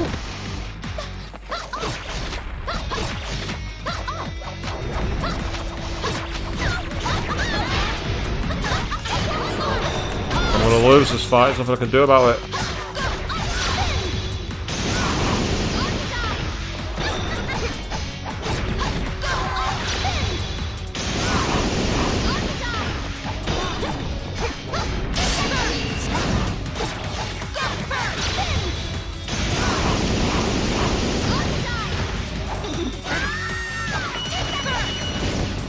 Okay, somehow I clutched that, I don't know how. I don't know how I clutched that, but I'm going to take it. I did like how the fact that I'm going to end up doing Agidyne, which is awesome. But it also doesn't make sense because Konohana Sakuya doesn't learn Agidyne. So that's another continuity blip. Labrys' shadow collapsed on the ground and stops moving. Thank goodness.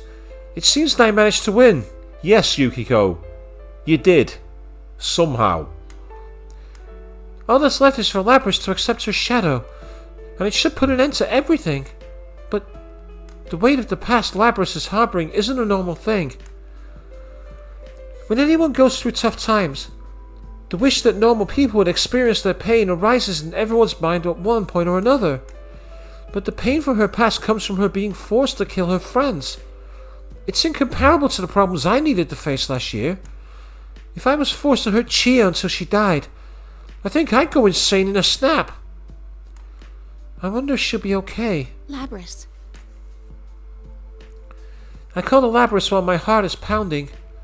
Labrys answers in a teary voice. I have to support her.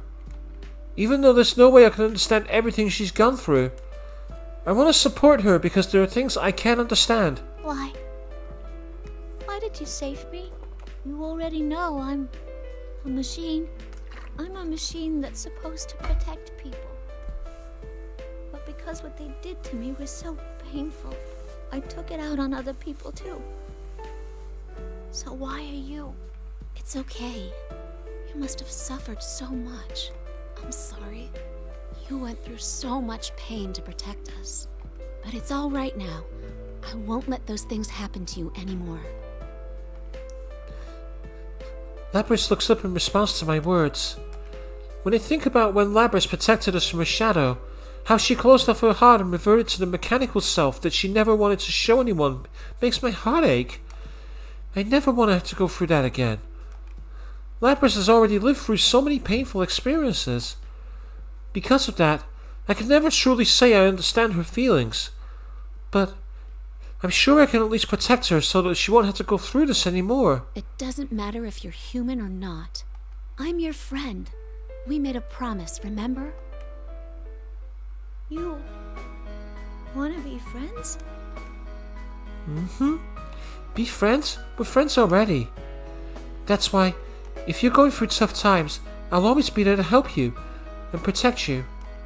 Labrys seems genuinely surprised. She probably doesn't realize it, but she doesn't look anything like a machine when she smiles with faces like that. I can tell that you truly have a heart. I've faced my own shadow too. I wanted to blame everything on someone else because I felt so powerless. I was waiting for someone to do my work for me. I wanted to escape from my life, so I dreamed that a prince would take me away. But my friends helped me realize that was just me trying to run from my problems. I recount my own experiences for Labrys. It's the same as what Labrys went through a moment ago. She had feelings, experiences that she didn't ever want other people to know about. Because they were all true, it makes it even harder to accept them. So she rejected them. Labrys has a heart just like I do. The reason I could accept my weakness and fight this to the very end is because I had my friends helping me. I had friends who worried about me, who stood beside me. I wasn't alone. I smile at Labrys, just as Yukon did for me back then. And that gave me unimaginable strength. You're not alone anymore either. I'm sure you'll be able to find a place where you belong too. Admitting your own weaknesses is scary. No one wants to see their weakness. But I know that it's possible if you don't have to face it alone. When Labrys hears my words, the light returns to her eyes. I can sense a strong will from her. That light must be from her heart. I'm so glad that my words got through to her. Labrys nods reassuringly, and then begins walking towards her shadow. She takes the steps towards her own weakness.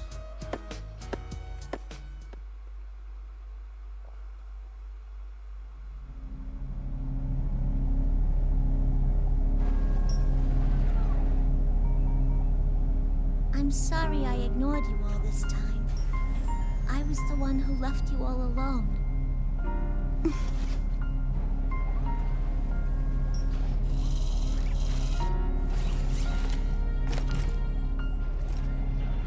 No, you are me, after all.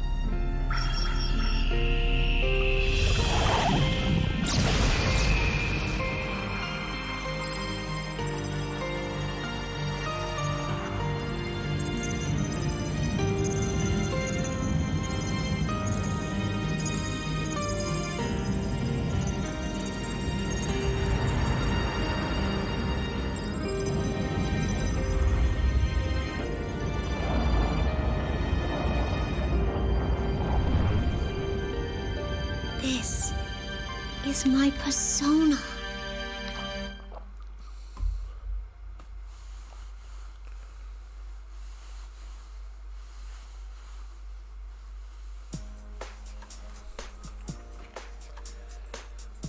Risa-chan contacted us soon after. She must have detected the shadow's presence disappear, and were able to join up with each other.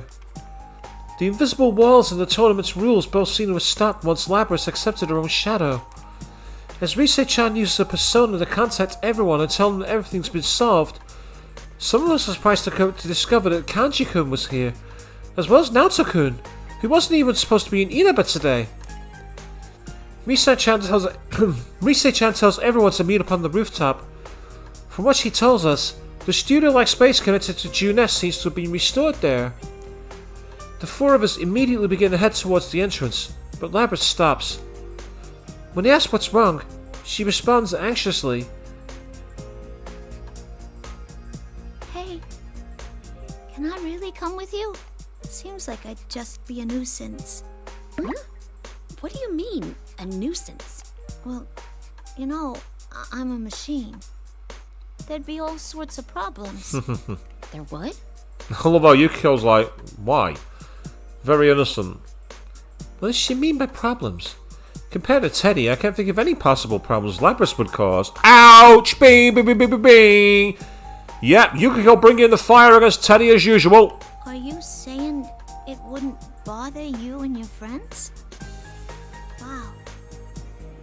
You sure are cool about all of this. Jeez, Labrys, you sound more human than a lot of people out there. If I were you, I'd brag about it. You don't think it's cool being a robot and a persona user? It's unique, that's for sure. No, it isn't. In any case, there's no way you'd be a nuisance. Yukon and Rise-chan both laugh out loud. I can't help but giggle along with them. Considering our circumstances, There's nothing all that weird about Labrys. She's now a good friend of ours, no different from anyone else here. Hey, there they are. Welcome back. Yukiko! You really outdid yourself this time! When we reached the entrance area, Yosuke-kun and Chie called to me at once. They've been worried about me ever since I fought against them. Teddy notices that Labrys is with me, and immediately dashes over with glee. Are you okay, Miss President? I was so worried about you. Huh? Those hands and legs, are they accessories? You're so meta-luring. That's not as painful as the first time as I heard it. I can scarcely believe my eyes. The Kirijo group's humanoid weapons actually exist. Natsu-kun seems to know a bit about her already. But yeah, considering everyone else is here, I think now's a good opportunity to introduce her. I tell everyone everything that happened with Labrys, with some help from Yukun's supplemental comments.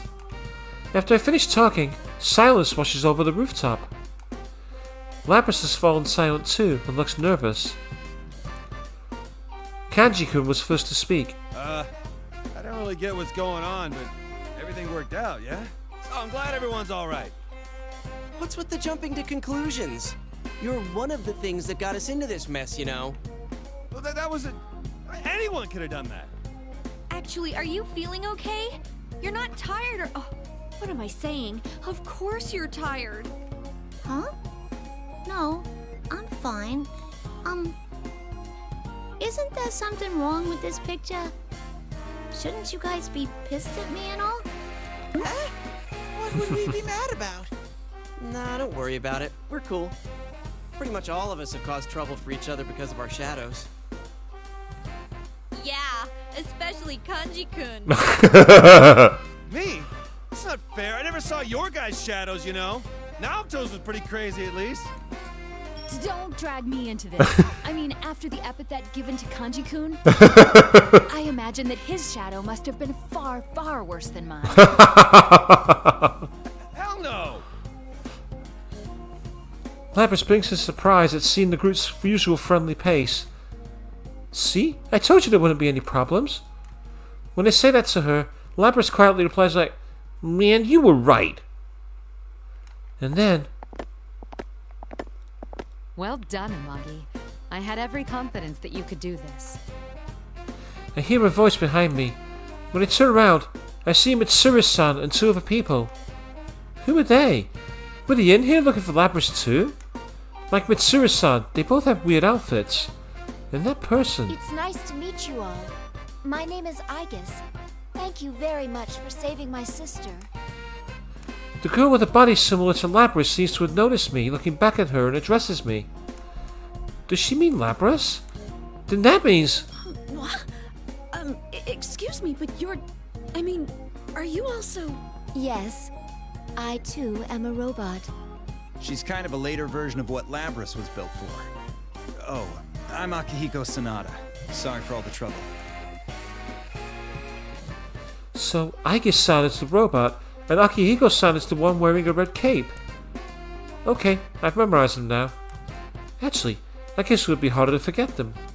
In contrast to those two, Labrys takes a step back. Her expression is tense. Is she nervous? Of course she is. They came here looking for her after all. Oh yeah, I didn't introduce everyone to Mitsuru-san and her friends.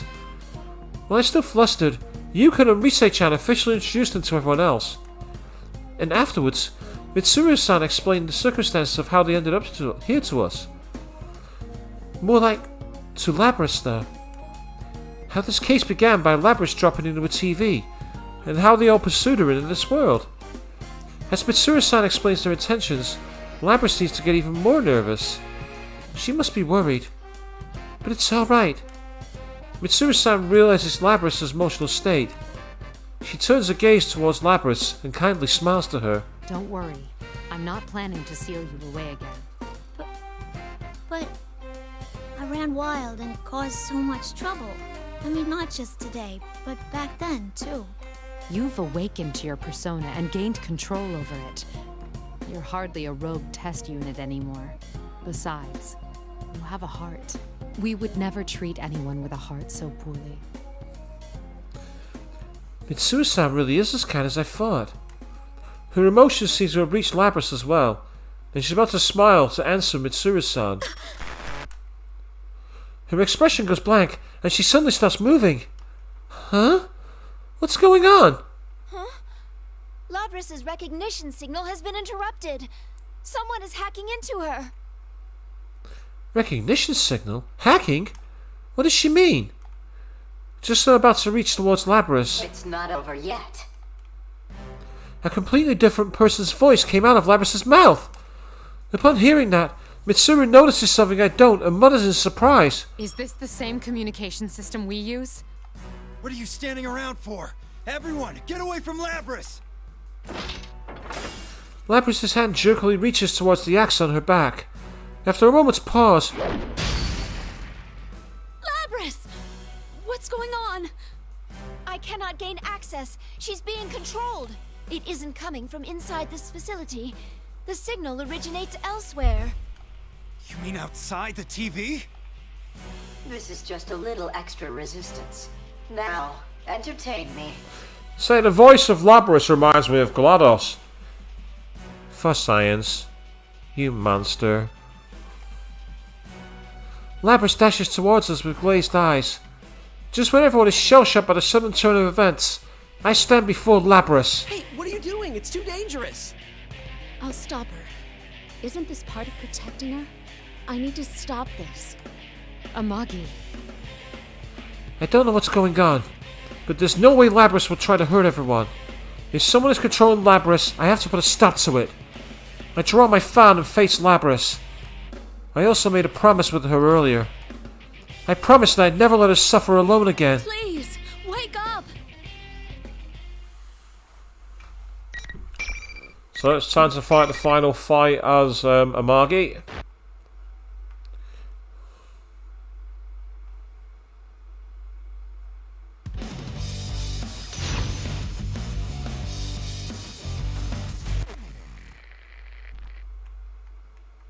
Final. Fight.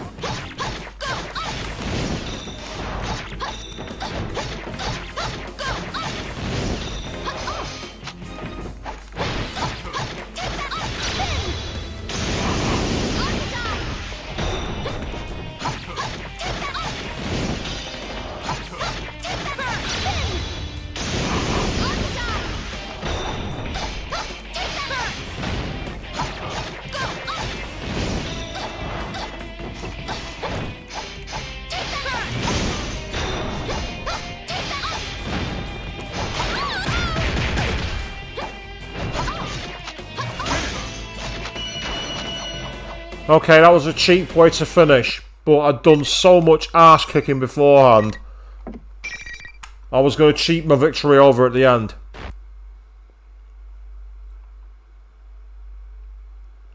My, she was quite easily defeated. Evidently, I didn't push her far enough. Well, she is a test unit, so this is as far as my little game goes. A disgustingly carefree voice emerges from Labrys, who has ceased moving. Her eyes are still lifeless. My friend Labrys still hasn't returned. An uncontrollable fury rages through me, and hearing that voice describe her like some broken toy. Who are you? Give Labrys back! Very well. I've acquired enough data after all. I should thank you all. Although this didn't work out, you did stay in it to the very end. Labrys' shadow was only the mastermind of the tournament.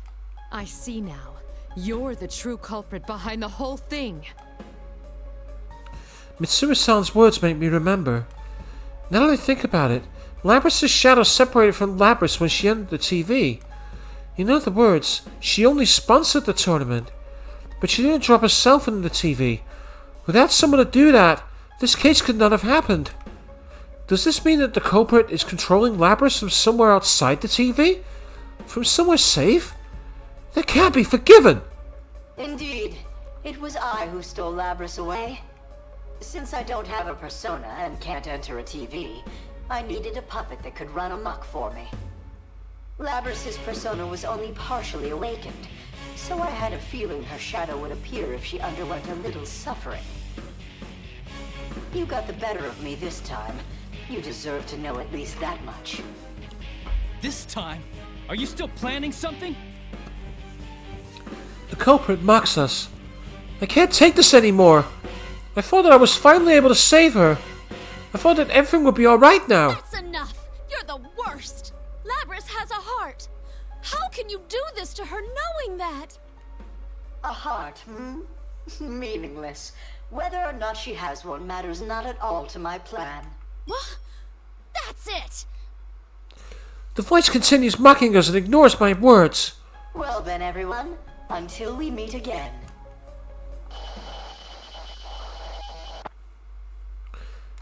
It sounds like the culprit just cut off communication. As communication cuts off, Labrys falls to her knees. I rush over and support her body, but she's gone completely limp, and her metal body is very heavy. Everyone here goes silent, and a heavy atmosphere fills the arena. Mitsuru-san looks gloomy, but she speaks up with determination in her voice. It seems whoever our adversary is, they're connected to us. I advise you not to get involved in this matter any further. From here on, you should leave this to us. Wait a second. We can't just leave things like this. I understand how you feel, but this is too dangerous for you. We will do our best to ensure that no harm comes to you. Trust in us and let us work. This is different from the way she was acting towards me earlier. This time, Mitsuru-san isn't testing me, but is completely rejecting our involvement outright with a firm will. I think that what she's saying is probably the correct course of action. There must be something big going on behind this case, and if that's the case, high school students are probably going to be less equipped to handle it than a well-funded organization like Mitsuru-san's. But still, I can't just back down. Guys, let's leave this to them. Huh? Are you serious? Yuka must realize Mitsuru-san's resolution too. This must be something we have to come to an understanding about.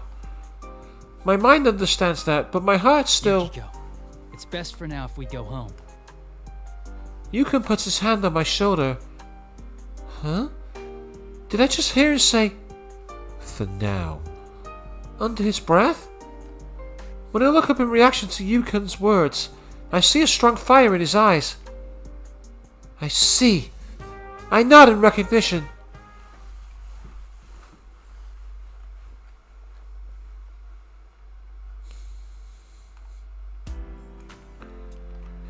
After we got out of the TV, we disbanded on the spot without much conversation. Mitsuru-san and her friends were a bit flustered since they came out in the middle of June-S in the midst of a bunch of shoppers. Actually, because there were so many people who looked out of the ordinary, we did cause a bit of a stir. I regret that we had to part there so quickly, because there was so much more I wanted to say. But I know there was no way that I could really express everything anyway. When I returned to the inn, the day's exhaustion hits me all at once. I drew a bath, and even fell asleep in the tub for a bit. Oh! Never bathe when you're tired, people. Never do that. Never, ever, ever. If you're feeling tired, never bathe. Don't. After I woke up, I went back to my room and was about to go to sleep. But then I received a call from an unknown number. Usually, I don't pick up calls from numbers I don't recognize, but something tells me I should pick it up. It turns out to be...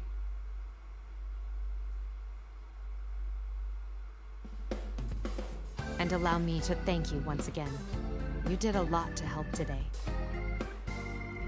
Mitsuru-san steps out of the long limousine parked in the outskirts of the shopping district and bowed deeply to us. We're still in Inaba, but this big black limousine and Mitsuru-san are so out of place, it feels like we're someplace else entirely. I can just tell that everyone around is watching us. Since Mitsuru-san and her friends have finished investigating this case, it seems they'll be leaving Inaba. Standing next to Mitsuru-san is Labrys, who was the one to call us so we could say farewell in person. Come on, Yukiko. We have to see her off properly. Huh? Yeah. Labrys was controlled by the culprit back on the roof, but there seems to have been no major issues with her body, so she looks like she's going to be fine. I should be happy because I know that Labrys is safe, so I should be smiling, but I just can't. I end up speaking gloomily. You really are going with them. I'm gonna miss you guys, but I made my decision to throw in with Mitsuru-san. I want to capture whoever's behind this. Whatever it takes. You know how you protected me this time. Now it's my turn to repay the favor. I'm about to say she doesn't have to worry about such things, but I stopped myself. I see. So Labrys made this decision herself. I wish she could stay here with us. But if my friend made this decision, then I need to support her. And I'm definitely gonna be back someday. So, why don't you give me a rain check on that promise? Sound good? Yeah, that's alright. It's still a promise. Hearing that, I was finally able to smile for Labrys. She's right. It's not like this will be the last time we see each other. Our promise will never change. I'll be waiting for you, though. If you break my promise, I'll make you rue the day. Labrys laughs and shrugs at my joke. I need to protect this place. The place where she promised she'd return to. It's not just succeeding the inn anymore. I have another reason I need to stay here. We'll all be waiting for you. Come back soon. Everyone feels the same way too. It's sad that we have to part with someone just after we became friends with them. But we all believe we'll see her again. Labrys looks like she's about to cry, but she manages to keep her smile and nods.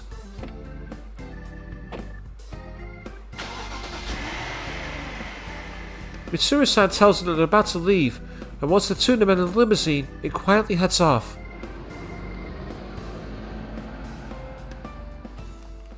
Labrys pokes her head out the window and waves back at us. She keeps waving until we can't see the car anymore. Oh, she's really gone. Yeah, but she said she'd come see us again, so enough with the pitiful frown. What? Did you just call me pitiful? What an incredibly rude thing to say to an idol. Just so you know, I've done a lot of ads for companies under the Kirijo umbrella. I wish I could have introduced myself better. And just like that, we're back to our normal selves. It's sad that Labrys isn't here, but Kanji-kun is right. And Golden Week has just started for us. I wasn't able to prepare another box lunch so quickly after yesterday's event. But instead, I have a great suggestion. Hey, why don't we go to June S? We haven't had our welcome back party for Yukon yet. Great idea, Yuki-chan. I was just thinking the same thing. You're right.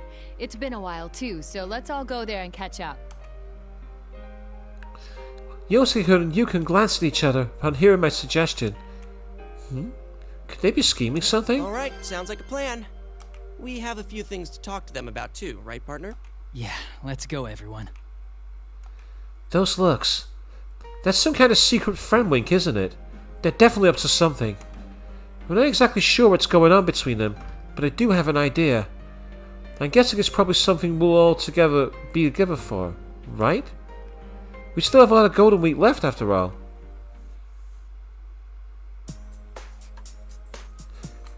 After the welcome back party for Yukon, Chie and I are in the miscellaneous goods section and looking at trinkets. Teddy and Yosuke-kun have gone back to work, while Rise-chan takes Naruto-kun shopping. Yukon and Kanji-kun are together in the grocery area. Everyone's just doing their own thing. Boy, was I surprised when Yukon brought that up.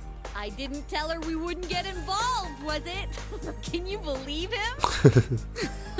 No kidding. I wonder what Mitsuru-san would say if she heard that. What Yukon and Yosuke-kun brought up during the welcome back party was the reformation, or more like the re-reformation of the investigation team. And it was decided that we'd all pursue this case by ourselves. There were no objections, of course. Everyone seemed to be waiting for Yukon's words and all spoke up at once. There's no way we can leave what happened inside this town's TV to someone else. I feel bad for Mitsuru-san, but I was really happy the two of them were thinking the same thing. I mean, Labrys is our friend. There's no way we could sit back and watch while our friend's out there doing her best, especially since it's happened in our own backyard. Man, the Kirijo group, huh? If things go bad, this can be an even bigger problem than last year. I'm sure we'll be able to handle it. You really stepped up to the plate this time. I think I like this new side of you. Loving the reference to the song Time to Make History there. Stepped up to the plate, because of course, that's one of the famous lines of the song, Time to Make History. I'm a bit happy to hear that from Chie. Whoa, that was close. We almost absentmindedly walked right by the section we were looking for. We stopped at our destination, the small shop inside Junes. Oh, that's a cute piece of art between the pair, isn't it? I picked up some different coloured hair ornaments and compared them. Wow, this is hard. So many choices. What color should I get? Red and green. You're really into this. Hey, how about this? I think it'll look good on you. Oh, no, it's not for me. Pink, yellow, green. As I compare the different colours while answering Chie, she thinks for a bit before making a realisation. Oh, right. We might see her sooner than we think. That's right. I'm sure that the culprit will be caught faster if we cooperate, rather than just Mitsuru-san and her people going after the case. And that means that the day when I keep my promise of Labrys will come sooner too. Until then, I need to find a colour that fits her.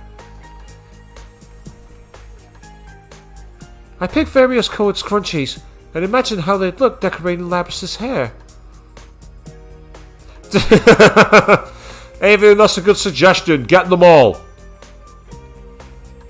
Well, they've not mentioned purple, but I imagine there would be. Labrys' embarrassed smile also springs to mind as well. I just know she'll love it. It looks like she's gone for the yellow or the gold because of Golden Week. And that might well be the titles. Yep, it is. So I'm going to leave the titles running for a second because I need to refill this. So I will be back very shortly. Because we're going to triple down. We've got one more story to go. Back soon.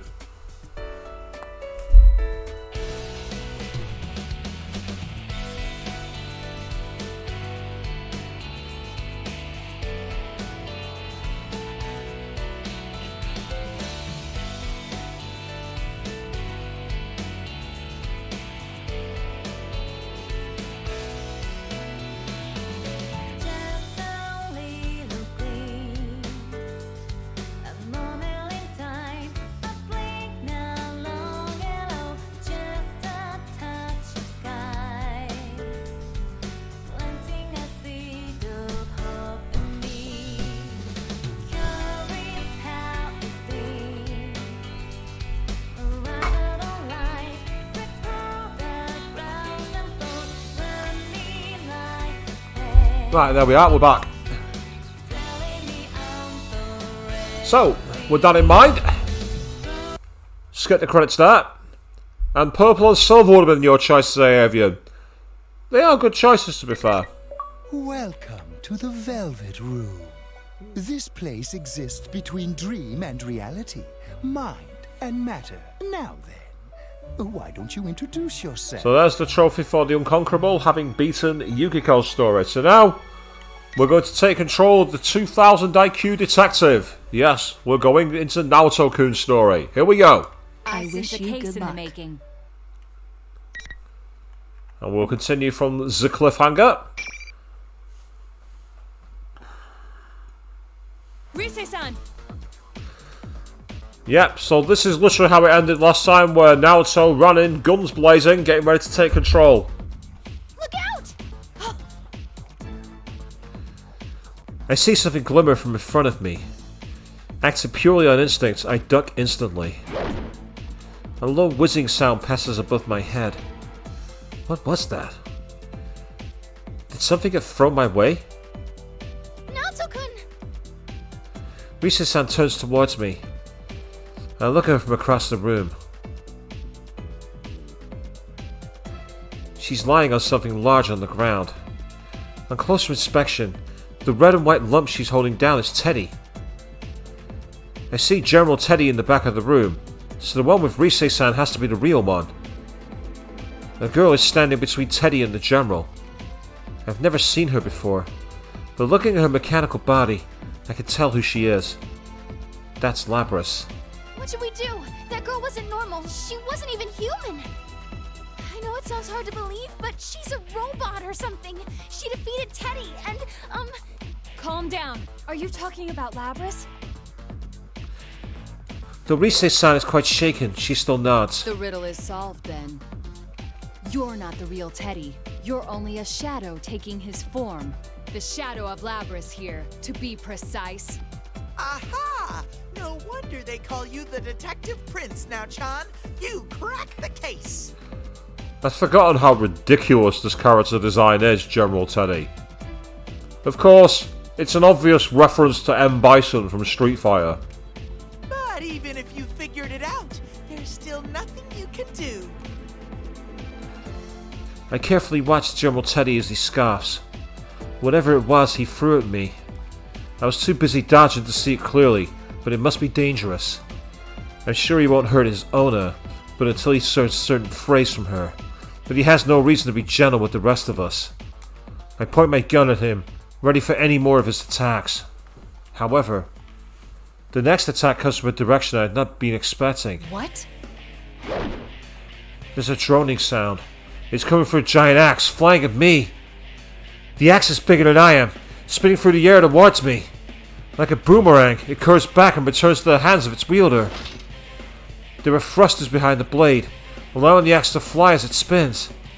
It wasn't General Teddy attacking me. It was Labrys. Not the shadow, but the real one. What's going on? Wait, did she attack me the first time as well? That would explain why Rise-san is so shaken up. But the shadow's right in front of her.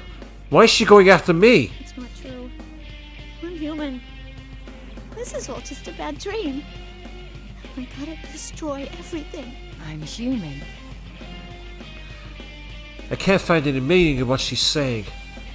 I want to convince her to stop, but I can't come up with the right words to do so. Labrys takes a fighting stance without wasting a moment. It looks like the only way to bring Labrys back to normal is to fight her. Rise-san, please stay back. Naruto-kun. I never really expected to be able to convince her in the first place, with the shadow here. I bite the bullet. I will stop her, no matter what. Naoto going straight into the fighting, and I've got to say for Naoto, she was only on chapter 10. So I'll be interested to see how much extra chapters she's got.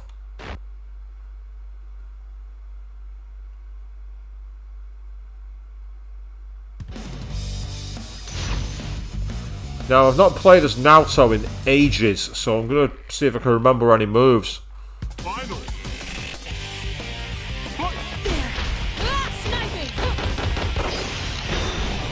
Okay. There. I must hit. There. Taking aim. There you are. Okay. I must hit. There. Oh, sniping. How about this? Okay. Oh, yeah, that was annoying. Not much. There. Taking aim. Now is the time. This should be enough rounds. I must hit. No.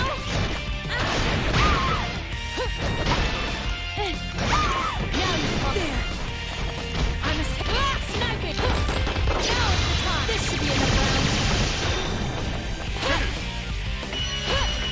rounds. So, that little kick to finish was quite cheap.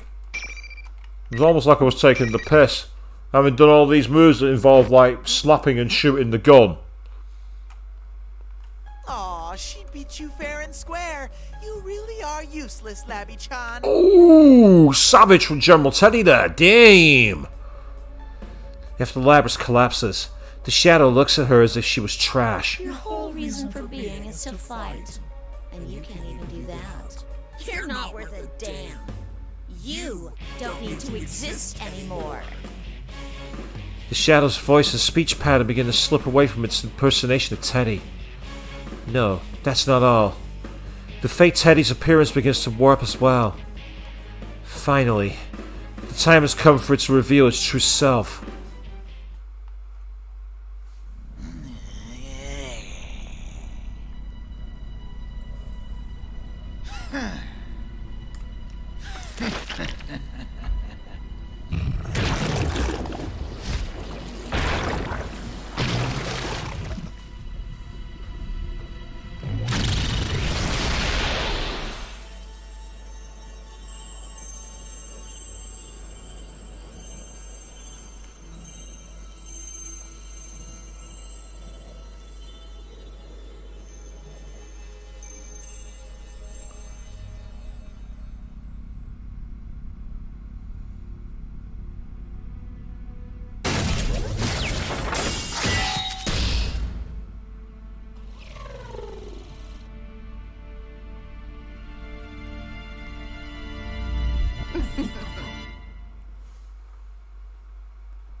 The form that it takes is, as I fought, Labrys. I am a shadow.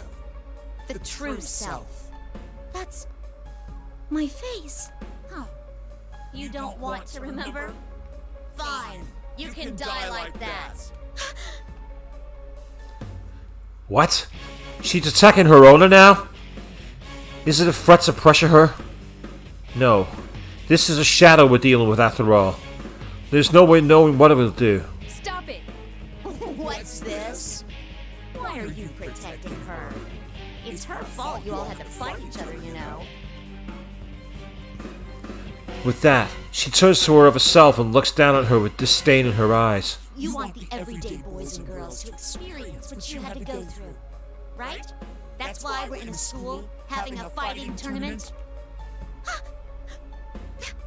That ain't... My home was a horrible place.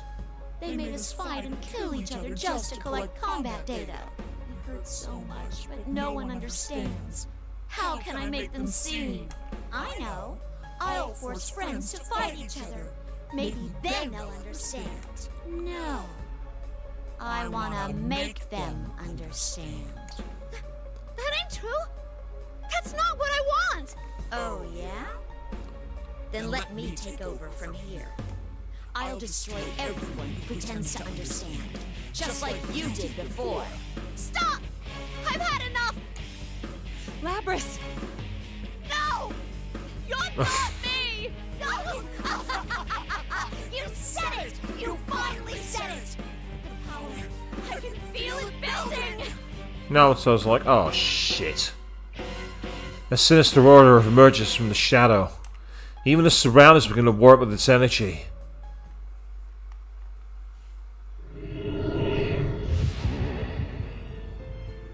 Yes! The power!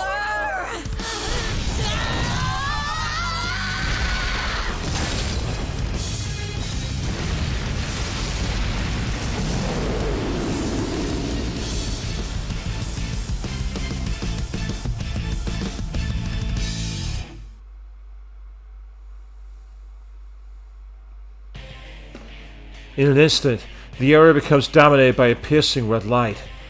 The view from beyond the window has changed completely. I hear Rise-san gasp behind me. I don't know what this place is modeled after, but I get the sense that someone carved open a living creature's stomach. This is the reflection of Labrys' heart, the suffering she carries. The shadow's golden eyes stand out even more in the dusky redness, focusing on me. I changed my mindset. There was only one thing to do here.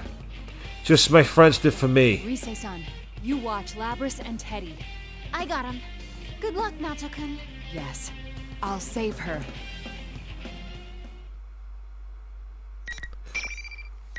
No messing around with this one. None of the extra discussions, none of the extra anime scenes, just getting straight to the point.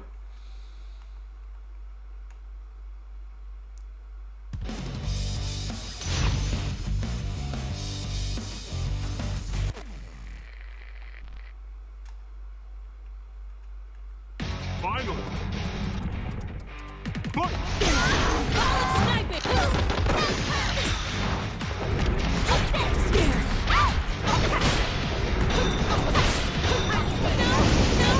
The hell? Ah, it was the thing.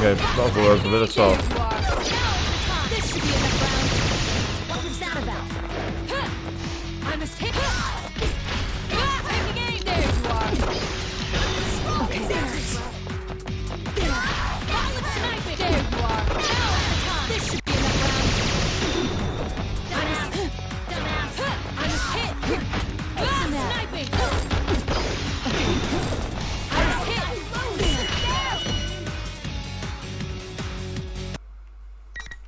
I'll do nicely, thank you, Nelso. If you can get the gun combo in, you can actually get the status effects, which is kind of useful.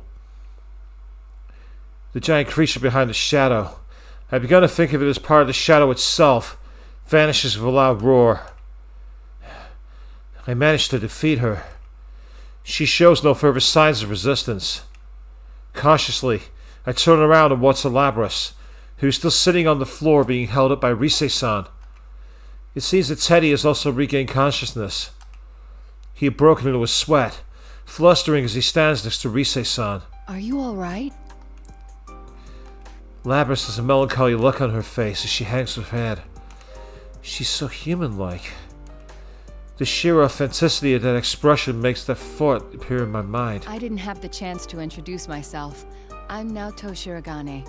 You're Labrys, is that correct? She raises her head, but neither confirms nor denies it. She just quietly stares at her double across the room. A machine given the ability to summon a persona. The persona ability was the primary objective in her creation. The fact that she also developed a heart came as a byproduct. How much suffering did she have to go through, having been treated like an object for so long?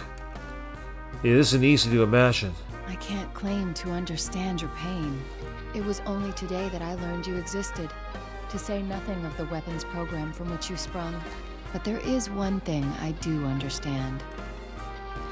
I kneel and look Labrys in the Look eyes. carefully at me. Do I seem like a man or a woman to you? What do you mean? You and I are alike. There is such a gulf between what we yearn to be and what we are, that we have trouble accepting our true nature. Our true nature? Just as I cannot break the glass ceiling of my profession, you cannot become human. That is the painful truth. That's really interesting. That's a really interesting allegory. I like that. The way Naoto's equating the... I don't want to use what a lot of people do. A lot of people get Naoto wrong. They ascribe her to be something she isn't. The fact of the matter is, in order to become a true detective, she's not able to be her true self. She has to, like, to be cheesy as fuck, adopt a persona of a guy. And it's like saying how Labrys has to do the same as a machine. That's really quite interesting. But if we were able to change, would that truly bring us happiness? I feel there is something only you or I can offer, because of who we really are. Is something a machine like me can offer? Even if there is something like that, there's no place I belong. That's not true. I'm not human either, but I work at Jeunesse. Yes, you're not human, so that's why you're a wage slave to retail. Actually, no, it's not fair. I know a lot of people in retail, and they are human. Bosses don't think they are, though. Bosses like to overwork them to hell. A lot of bosses out there can kiss my ass when it comes to retail. I'm not bitter about my time working for a certain grocery chain over here. Oh, no. I'm not bitter. I'm not bitter at all. The part-time ladies give me sweets sometimes and everything. Moving on.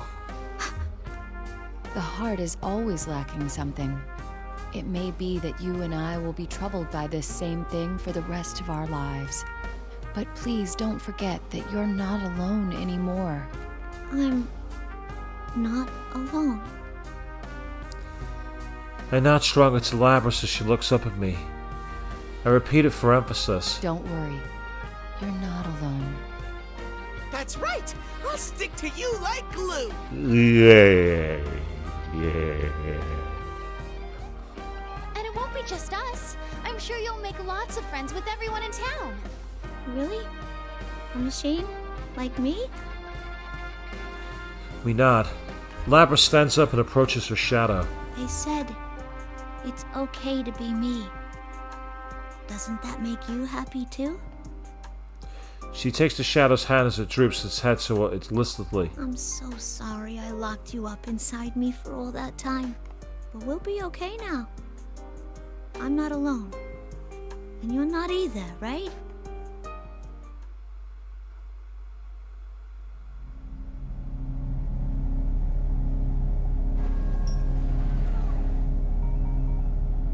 I'm sorry I ignored you all this time. I was the one who left you all alone.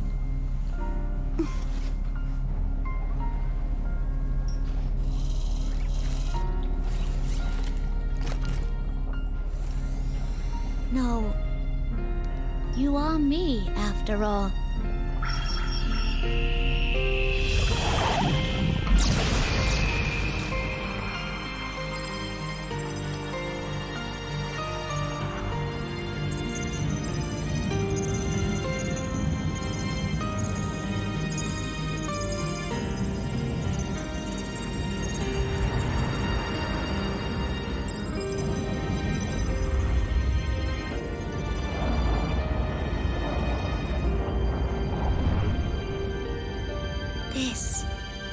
is my persona.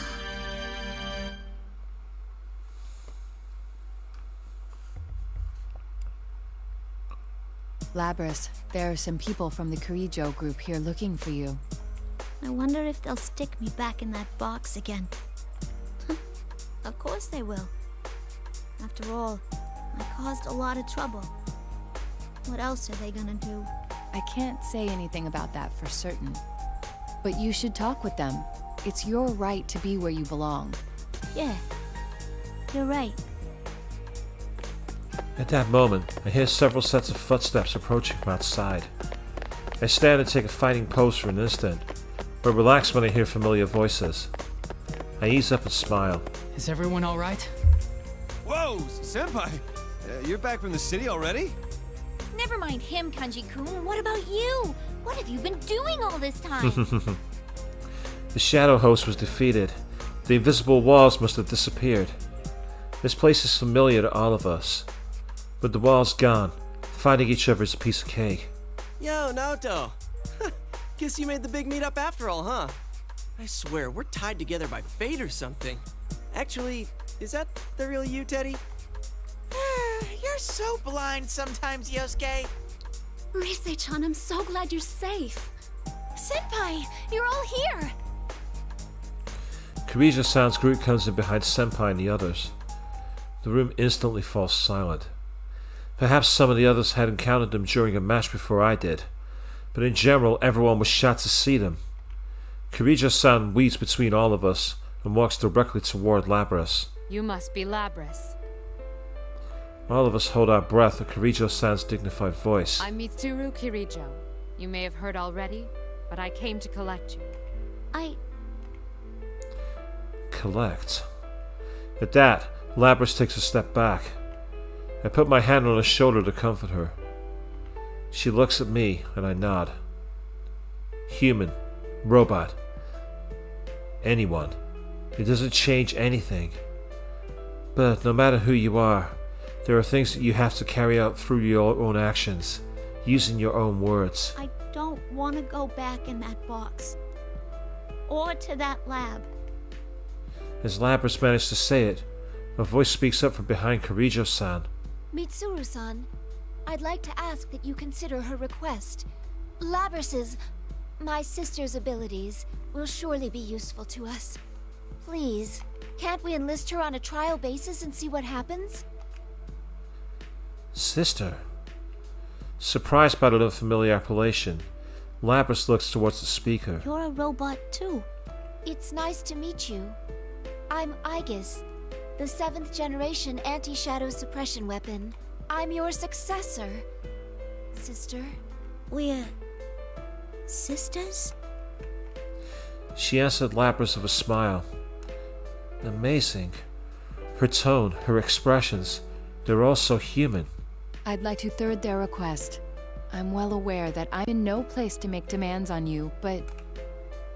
Kirijo-san gave a wry smile after a third objection. I'm starting to feel like the bad guy. Don't break the fourth wall, Mitsuru. There's no need to worry. I wasn't thinking of sealing you away again. Really? You've awakened to your persona and gained control over it. True, I don't know for sure that the danger is past, but I don't feel that you need to be sealed off from humanity, particularly since it's obvious that you have a heart. Kirijo-san. Labby-chan doesn't need to be all alone anywhere? Yay! Naoto, sorry to interrupt, but who are these people? Narukami's getting right down to the point. Because he's the king. They kinda look like a bunch of freaks. Wow, Yosuke, you said that with such compassion. Considering how you guys look, are you really in position to say? Yeah, I mean, one of them's not even human. I guess she's a robot? Huh? Wait a sec. Kirijo? As in the Kirijo group? Wait, what? What's going on here? All my friends begin to look at me, the only one who knows everything. Where should I start? More importantly, how much should I disclose? Either way, it looks like it's going to be a long explanation. thirst, though, I suggest that we change locations. It's important to share information, but it's imperative that we all get out of here safely.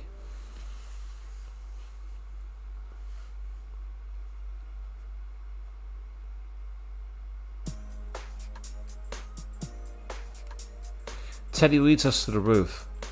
When he opens the door to the roof, we find ourselves in a place that looks nothing like the real thing. Everyone besides Teddy starts in surprise. Outside the door is a space that resembles a TV studio. That's right. It's the place we used as an entrance lobby to TV World last year. It disappeared once, but it must have reappeared when Labrys entered this world and created the school here. The others told me that the Midnight Channel aired again. Whoever watched the broadcast must have associated it with last year's airings. That explains why it looks exactly the same. At any rate, it looks like we'll be able to exit here in one piece. As I sigh in relief, Kirijo-san turns to us. I should introduce myself to the rest of you. I am Mitsuru Kirijo. I cannot tell you who I am affiliated with or my position, but I bear all responsibility for Labrys. This case, the whole disturbance was mainly due to us. I'm very sorry for putting you in such danger. Kirijo-san sums up the sequence of events. Labrys' entry into this world was the cause of it all. She and the others came here after her. How do you know Mitsuru-san, Naoto-kun? That's...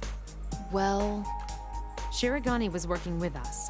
Since it was our first time in this world, he helped us safely reach Labrys. So, the job you had was to bring Mitsuru-san and the others here? Huh? Well... that was basically it. I'm sorry, but there are some things he cannot disclose. I ask for your understanding in that regard. Sure, detective stuff. I get ya. That's pretty cool. Sanada-san and Aige-san don't dare say a word, even after Kirijo-san's explanation. It's not completely a lie, but still. I shrug and sigh softly. If I denied that incomplete explanation, it would be the same as admitting that I was working against them. I really am no match for her. Well then, let's all go home. Alrighty, attention please. The trip doesn't end until we get out of the TV. Dude, you really gave us a scare. And this isn't the first time either. Well, at least it ended well. You know, I understand about Rise-chan and Teddy, but why did Kanji-kun go missing again? Huh? Oh, well, because, You needed a change of pace, no? What? Did I misspeak? You said something like, sometimes a man just wants to be alone inside a TV. As if... So you bastard, why'd you have to tell him that? Labrys laughs at our small talk. Looking at her, I begin to feel like this episode wasn't so bad after all. Leave the fourth wall alone! Don't break the fourth wall! Leave it alone! But suddenly, Labrys' smile suddenly disappears and her body freezes in an unnatural position. Labrys? Labrys does not answer me. Sanada-san shouts a warning. Get away from her! Everyone jets back, confused. Kanji-kun wasn't even sure what he was supposed to be backing away from at first. Soon, though, we all stand around her in a ring. Labrys stands in the center, completely motionless. What's going on? I don't know. I can only tell that she's probably being controlled from outside. Controlled? As we all watch her, confused and nervous, Labrys' right hand slowly begins to move. It reaches around her back to her thrusters, or rather, to the axe. Labrys' eyes were staring blankly into space, but suddenly glanced at me. Shirogane! The warning comes at the same instant as the attack. I can feel the wind of the axe's passage as I bend backwards to dodge the blow. If she'd gone after anyone else, things might not have been so fortunate. I'm the only one who's actually seen that attack. But Labrys follows up with a different attack. Oh, cool, we actually got to see Ariadne being summoned. That's awesome. I go up despite myself. That white, elegant silhouette behind Labrys. I'd almost forgotten. Labrys now has the power of persona. Fighting her won't be as easy as it was before. Labrys, why? Never mind, it can wait. Never mind, it can wait. Oh, I guess I've got to do this. Alright, fuck it, let's go. That's pretty much what she was taking as the approach then.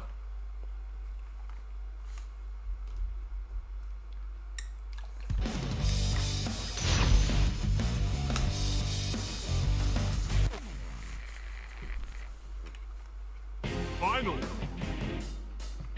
Fight! Ball taking aim! There you are. Okay, I must hit. What the hell? Those spikes were... I didn't even see them. But that's okay. Taking aim and hit. Now is the time. This should be enough rounds. Sniping! There you are. Okay. There. Ball sniping and hit. Now is the time. This should be enough rounds. I must there. Ball taking aim. There you are. Okay. I must.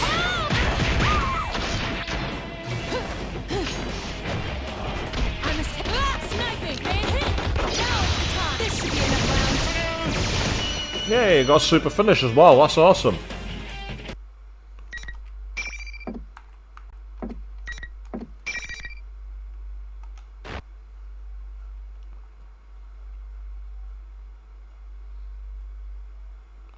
I emerged victorious, but with not enough energy remaining to run up to her. I breathed heavily and looked at her.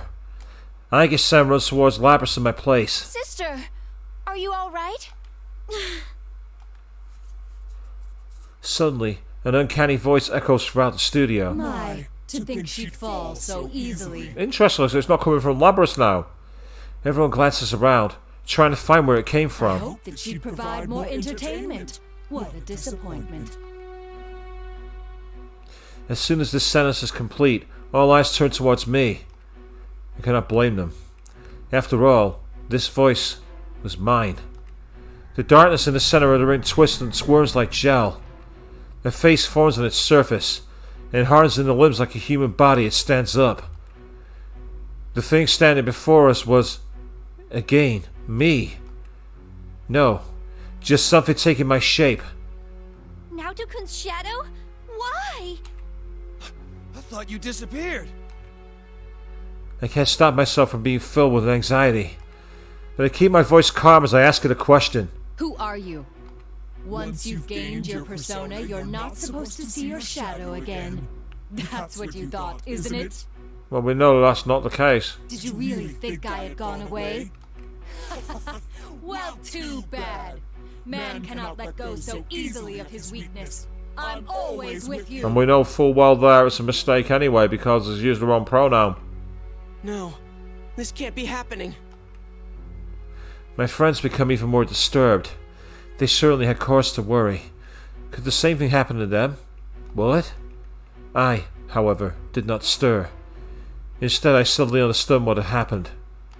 This thing's objective was clearly to cause us to panic. Enough farce. You are not my shadow. I walked towards this copy of me, the real enemy. I know that for two reasons.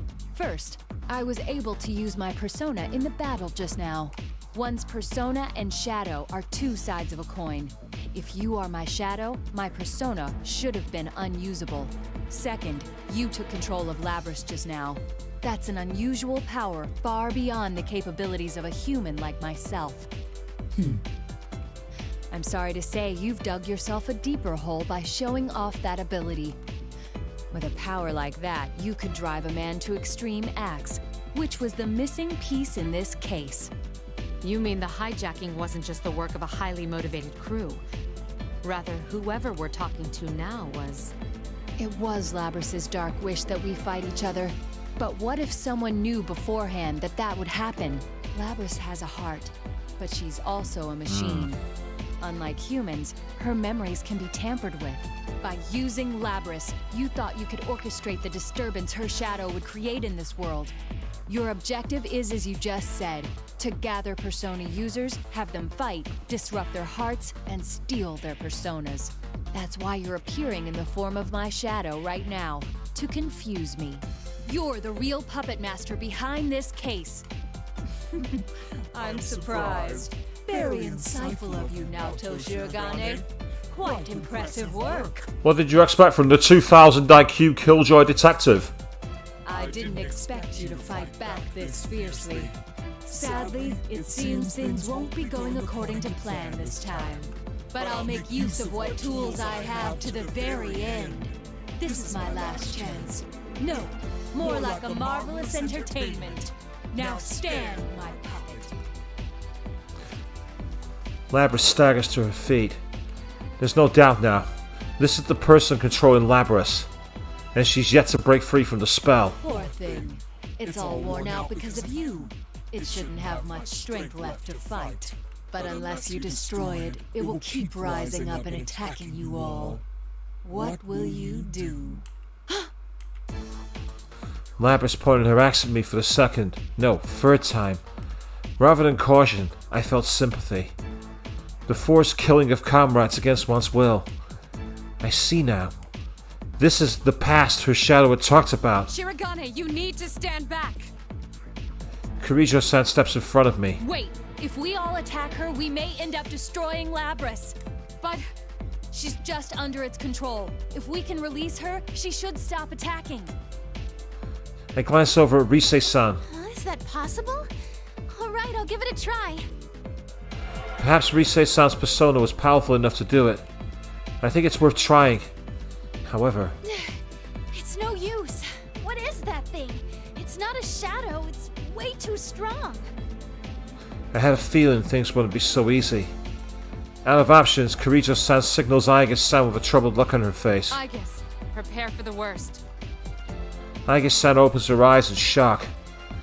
A look of astonishment, and not the good kind.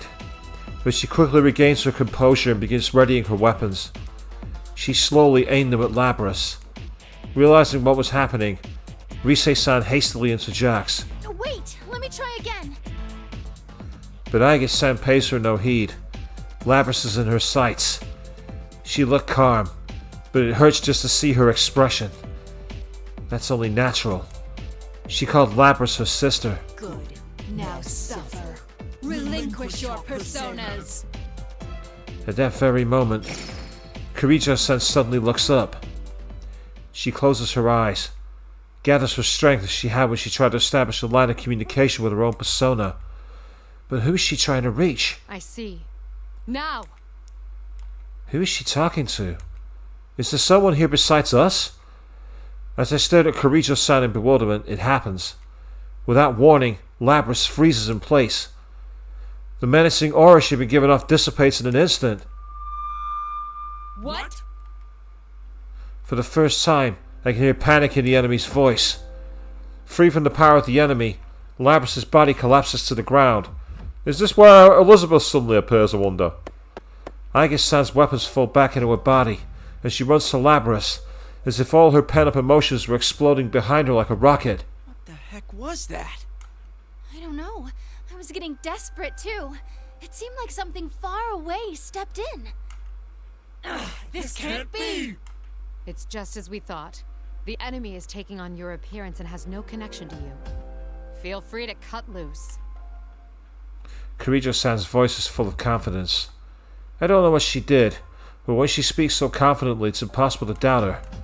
I look at the enemy again. My face, but with a different expression. There's something I want to ask before I fight. What now? Why did you choose me? Of all the persona users here, why did you use my face? Is that all? Of course I chose you. You were the most unstable of the lot. Really? Never quite sure whether to call yourself a man or a woman. Your indecisiveness made you the perfect prey. What? I clench my fist but keep my anger in check. After a moment, I nonchalantly tip my hat back on my head. There's actually something I've been curious to know all this time. Last year, when my real shadow went berserk, I was forced to the sidelines. It left me wondering whether I could have overcome that other me on my own. This is the perfect chance to find out. I won't hold back an inch. Interesting, so we actually get a fight after fighting Shadow Labrys as Naruto. I did think her chapters seemed a bit shorter than the others in count, so I'm interested to see how this goes. I'm not complaining though, more content, it's good. So it's Naoto versus Shadow Naoto. I'll be interested to see how this fight goes. Final. There! I must take the game, man! Hit! Okay. Please! Violet sniping! Okay. Count!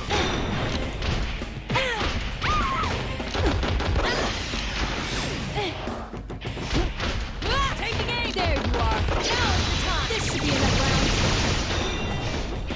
There! Violet sniping, man! Hit! Now is the time! This should be enough rounds! Violet sniping! Okay. I did say I wasn't going to hold back. And again, that cheeky one-kick punt to finish the fight. It feels like you're taking the piss, but it works, so who cares? The enemy staggers and falls to her knees. Her face, or rather mine, writhing in agony. You did it! You're so cool now, Chan. I can't believe you could go that nuts on something that looked like you. It may have taken my shape, but it wasn't me. I had no reason to relent. I fully believe what I said, but Kanji-kun doesn't seem satisfied for some reason. Kirijo-san looks down at the enemy. You'll be coming with us. There are some things we still want to ask you. This is fine with me.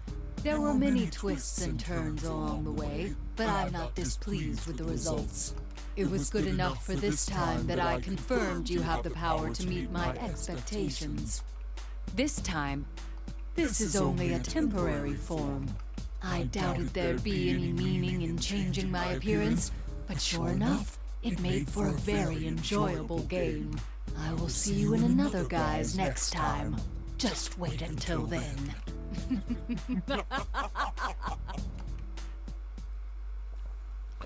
The enemy laughs and begins to fade away. Wait! Of course, the enemy simply disappears in the thin air. Who was she? What was her objective? Trying to separate us from our personas?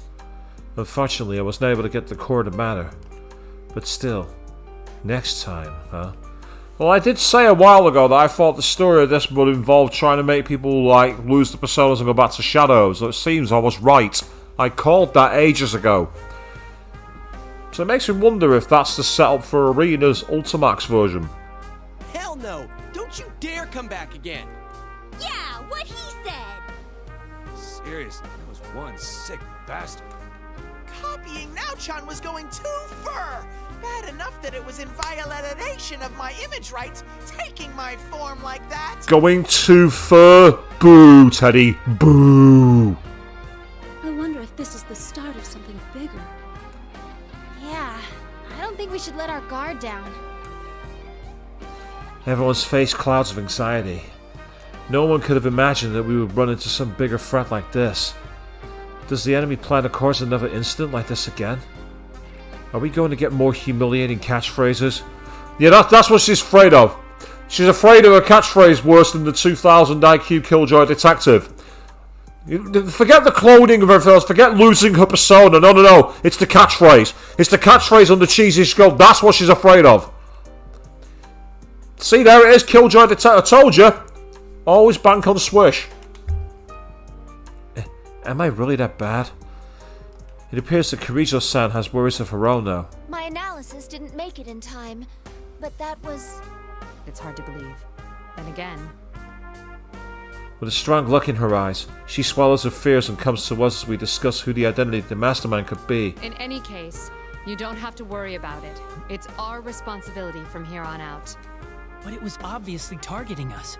We can't shrug and go on our way after that. He's correct. Given that it's taken an interest in us, we must arm ourselves against it. Of course, you should be aware that the enemy is out there, but there is no need to abandon your lives to pursue it. We will do our best to ensure that no harm comes to you. That is, after all, our duty.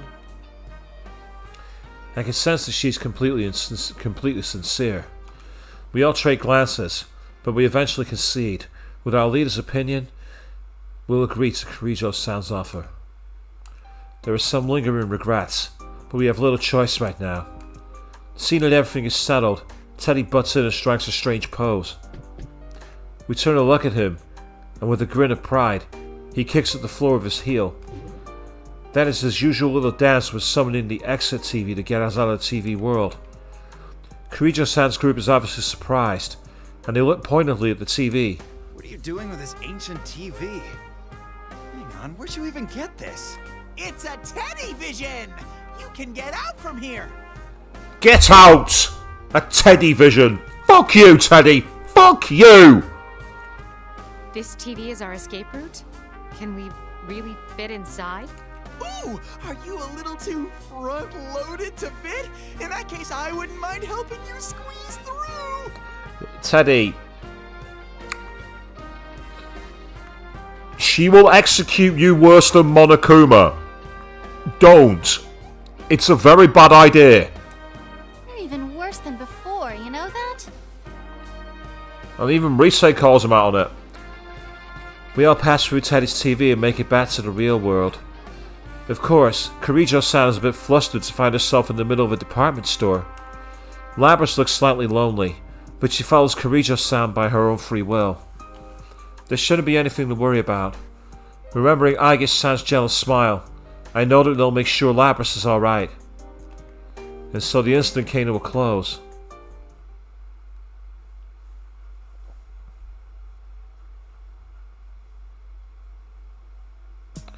The following day, May 4th, Kirijo-san had stayed the night pursuing a follow-up investigation, and is going back to the city today. We learned that from none other than Labrys, who'd called us all, wanting to say goodbye in person. And, of course, we were obliged to see them off.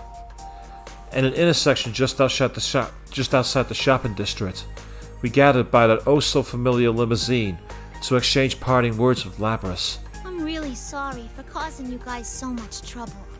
What are you saying? I had a blast meeting you, Labby-chan. Likewise. But I can't believe you didn't notice at all that Kirijo-san was searching high and low for you. You're so thick. That is mysterious. I wouldn't hesitate to answer the call of such a beautiful woman. It must have been because I was having so much fun talking with Labby-chan. She never gives it a rest. So, what are you gonna do now, Labrys? If you need help, we don't mind sheltering you. Yukiko's house is a great hideout. Thanks. But I'm planning on working with Mitsuru-san.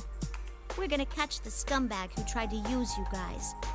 This time, it'll be me that's got your backs. Sounds promising. It sounds as though you found a place where you belong, then. Sure enough. Come back anytime to hang out, okay? We'll be here for you. Okay. Thanks, you guys. Labrys' expression is radiant. I turn around to see Kirijo-san and the others watching from inside the car with jealous smiles. I leave the circle gathered around Labrys and approach Kirijo-san. There's something that I have to confide in her after all this time. I confess, I had known about the existence of the Shadow Operatives from the start. As I thought. Well, considering what we've both been through, there's no need to keep it hidden from you anymore. Why are you taking the lead even if it risks your life? A woman in your position needn't. A great many people were hurt because of mistakes the Kirijo group made in the past. I won't let it happen again. To leave behind nothing that could jeopardize the future. That's my mission. More than that, it's a vow I made. I feel like she's speaking to someone else. Someone who's not here to hear her. She then nods to me. The sincerity in her eyes is all the confirmation I need. In my line of business, you rarely come across people who actually speak what they mean. People I would call noble. She's one of the few. Her eyes show trust in me, and that makes me proud to know her as well. You've been a real help. About the next step, though, I doubt you'll back down that easily. Who knows? It's not my decision to make.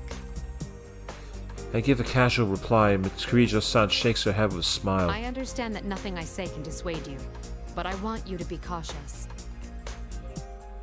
Her expression turns serious. This is likely to be a personal warning. About the investigation I should be keeping secret from her. Of course, there are those within the Kirijo group who don't think as I do. There are no doubt a lot of dark secrets to be unearthed. The current Kirijo group has drifted away from the family businesses. I am only the founding family's daughter, not the strongest position. What an odd warning. It's as if you're showing compassion to your enemy. Well, I too personally hope you find success. You be careful too, Kirijo-san. Just call me Mitsuru. Of course, Mitsuru-san. Well, until next time. The car soon departs in the direction of the highway. We watch as Labrys waits from the window, believing that one day we'll meet again. After seeing them off, we head to the food court at Junas. It's been a bit delayed, but it's time for you Senpai's welcome back party. These last few days have been full of trouble, but I can't help but feel that some sort of fate has brought us together in the end. Soon, the topic at hand changes to what you Senpai had said. We should reform the investigation team. Just as Mitsuru-san had predicted, it was the only natural reaction to what we've been through. Not a single one of us objects to the idea, and we all talk about our plans to continue. By the time we split up and I arrived home, it was close to midnight. But I sat at my desk and turned on my computer, so to make upon my report on the investigation. What follows are my impressions of the organization called the Shadow Operatives, as well as their leader, Mitsuru Kirijo. So that style there is very similar to the actual Detective Naruto manga. I've not actually read it, but apparently that's what that style reminds me of. As a member of the Kirijo group's founding family, Mitsuru Kirijo strongly wishes for the corporation's stigma to be cleared. Yet the Shadow Operatives are not ultimately a means for her to clear this stigma. Her first priority is to protect and save those who are at risk. The way she handled the lost cargo in this case made that much clear. Though discarding it would have been more advantageous and it would have been simple to destroy in secret, she chose not to do so. She sees the restoration of the family honor as a byproduct of her true mission. I will continue my secret investigation. It is apparent that the Kirijo group still harbors many dark secrets. Yet I must note that no matter how their internal affairs are worth watching, we need not trouble ourselves overseeing shadow operatives.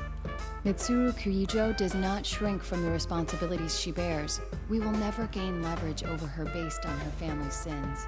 Even if the true culprit behind this matter has ties to the Kirijo group, she will... I stopped typing and deleted the last sentence. No, this report is no place for conjecture. I suspect this is only the beginning.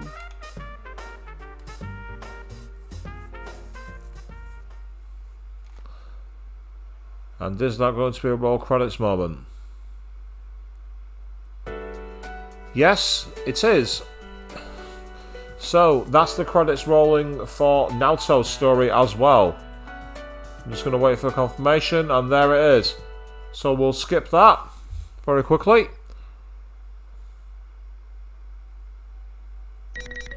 Welcome to the Velvet Room. This place exists between dream and reality, mind and matter. Now then, why don't you introduce yourself? And so with that, we've also done Naoto. So as you can see, we've got 5 more campaigns left to clear. We've got Kanji for the investigation team and Teddy, and then we've got the 3 members of S.E.E.S. And then from there, who knows if we have any further chapters to unlock. But that is going to be where we wrap it up for tonight. We've seen 3 stories through to conclusion, and we're going to pick up a few more next time we play this game.